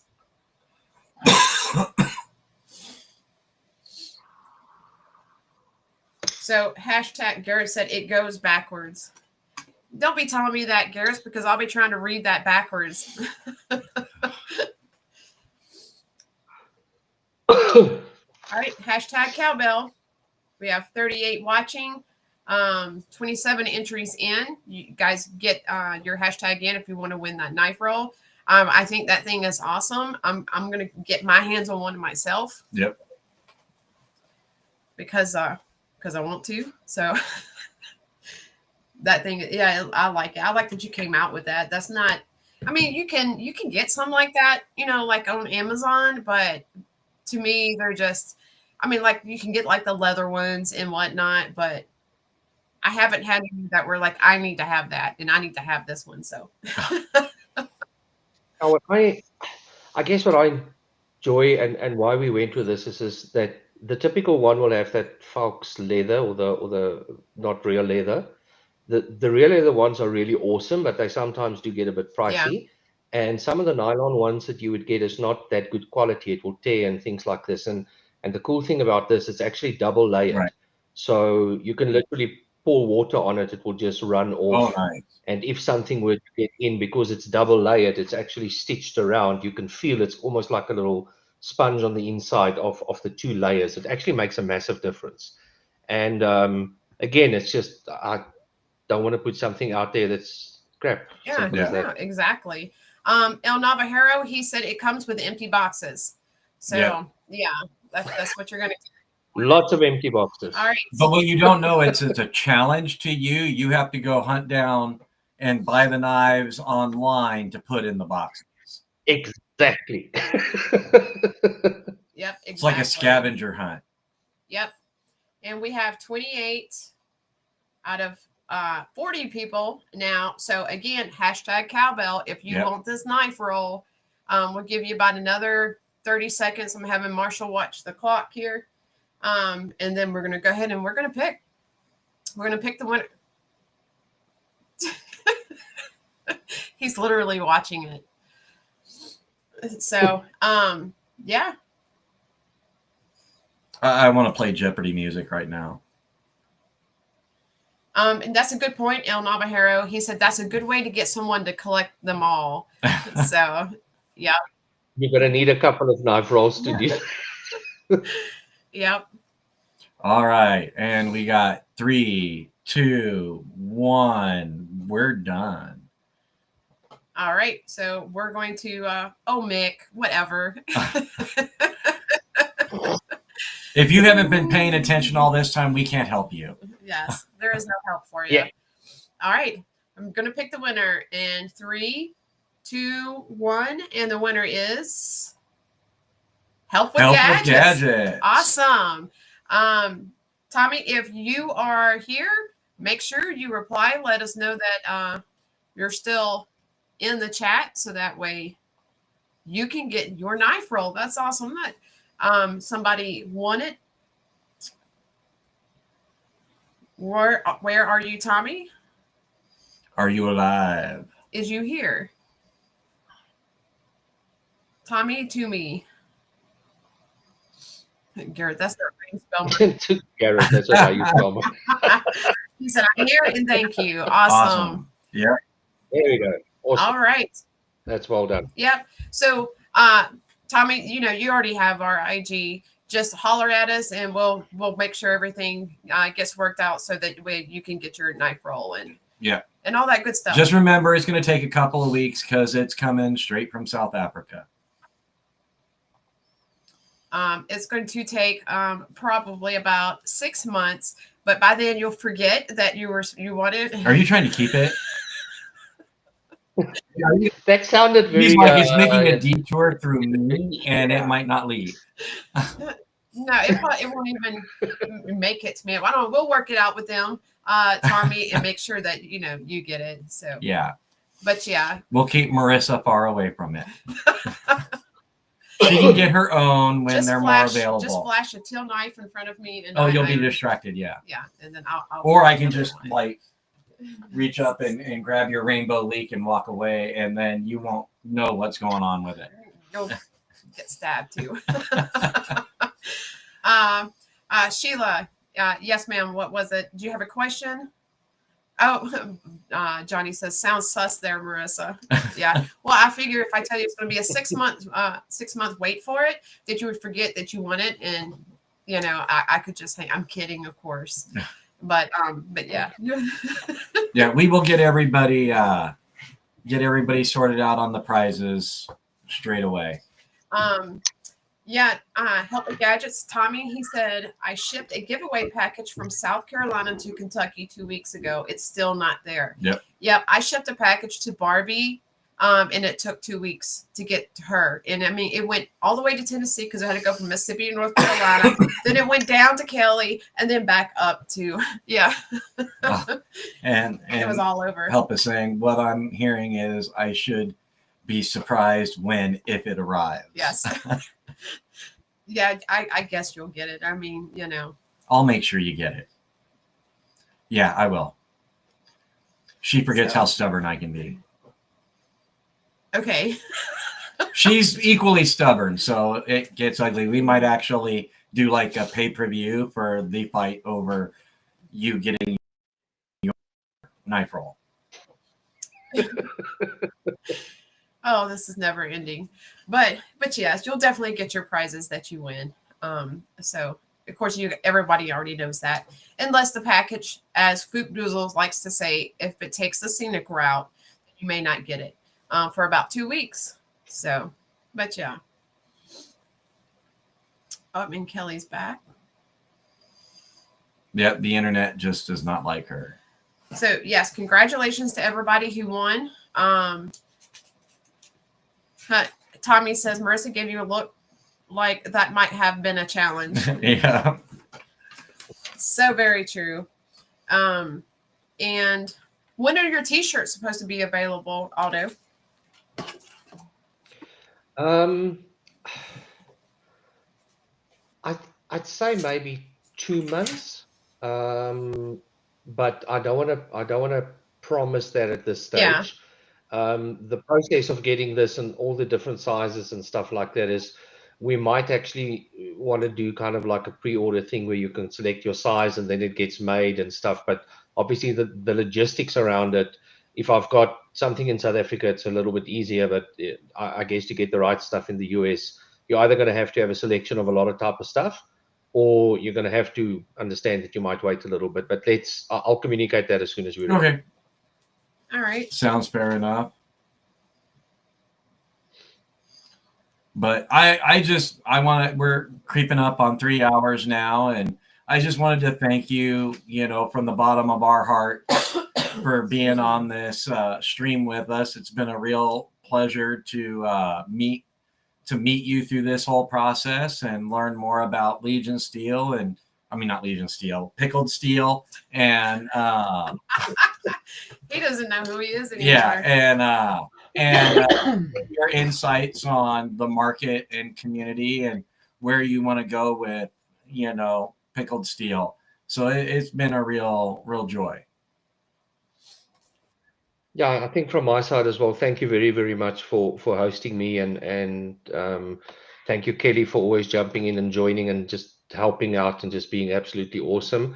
It was nice. A lot of the people that I saw the live was people that I've seen on other lives, and there was a lot of new faces. So I think it's the first time that I'm actually like visually showing. Usually it's my hands and stuff. So it was really nice. Thank you for the South African guys that joined, and thank you for the opportunity. I think it's just, I cannot tell you how heartwarming it is to continuously get accepted with open arms into the US market, and I truly appreciate that. And I'm just thankful for everything. So thank you guys. It was fun. It was a lot of fun.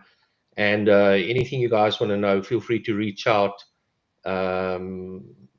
Yeah, that's about it from my side. So thank you very, very much. I really do appreciate the opportunity. Right, yeah, and thank you again, Otto, for being here. It's been a pleasure. I've enjoyed talking to you. You are a very sweet guy, and it's just been very easy to have that, just a general conversation. And, and I appreciate that with a lot of people, because I know sometimes people view knife company owners as they're unreachable and whatnot, and you've made yourself where you are. Like you said, instead of the doors always open, there's no door there. If they have any questions, they can just come to you, ask away, whatever. And I would like to have you on here again whenever you do have like some shirts in and you've got some more, newer knives out that we can talk about and whatnot. So yeah, I mean, it's been an absolute pleasure. I've enjoyed having the both of you on here. Yeah. And Kelly, as always, she's a riot, whether she can stay on long enough to be on screen.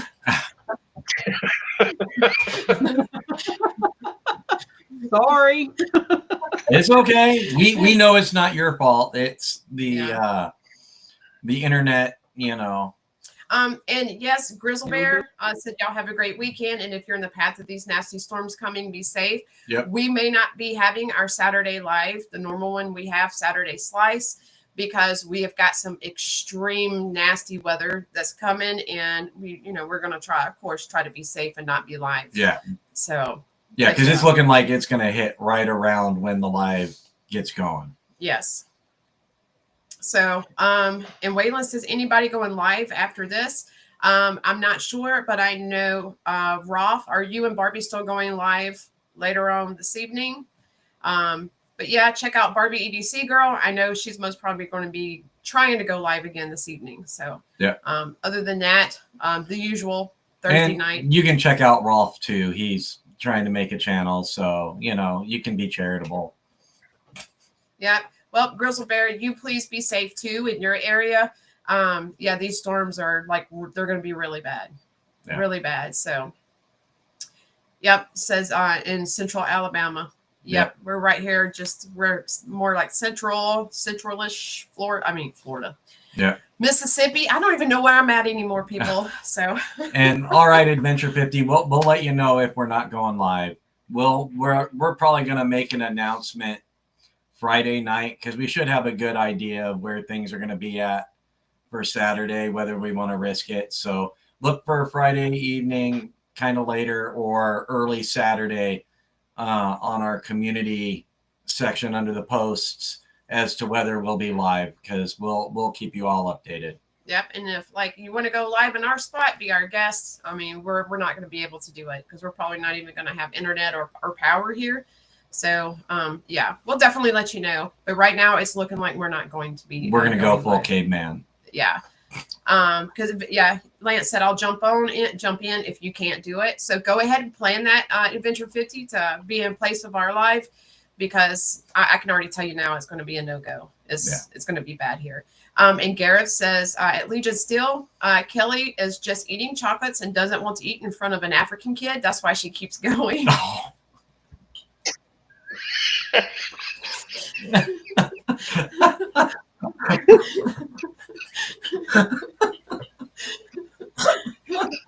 Oh my goodness. Oh, and Kelly's screen's completely frozen, so she's defenseless there. Yes. Ron Crow said my live stream is moving Saturday at 5:30 to 7:30 p.m.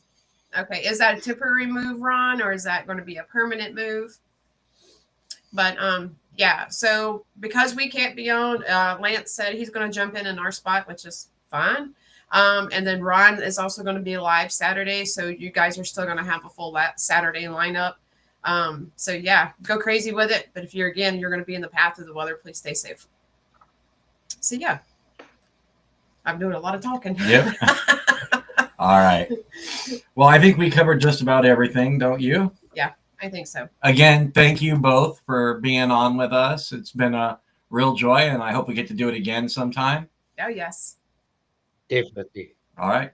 Well, you have a good night since it's late with you, Aldo.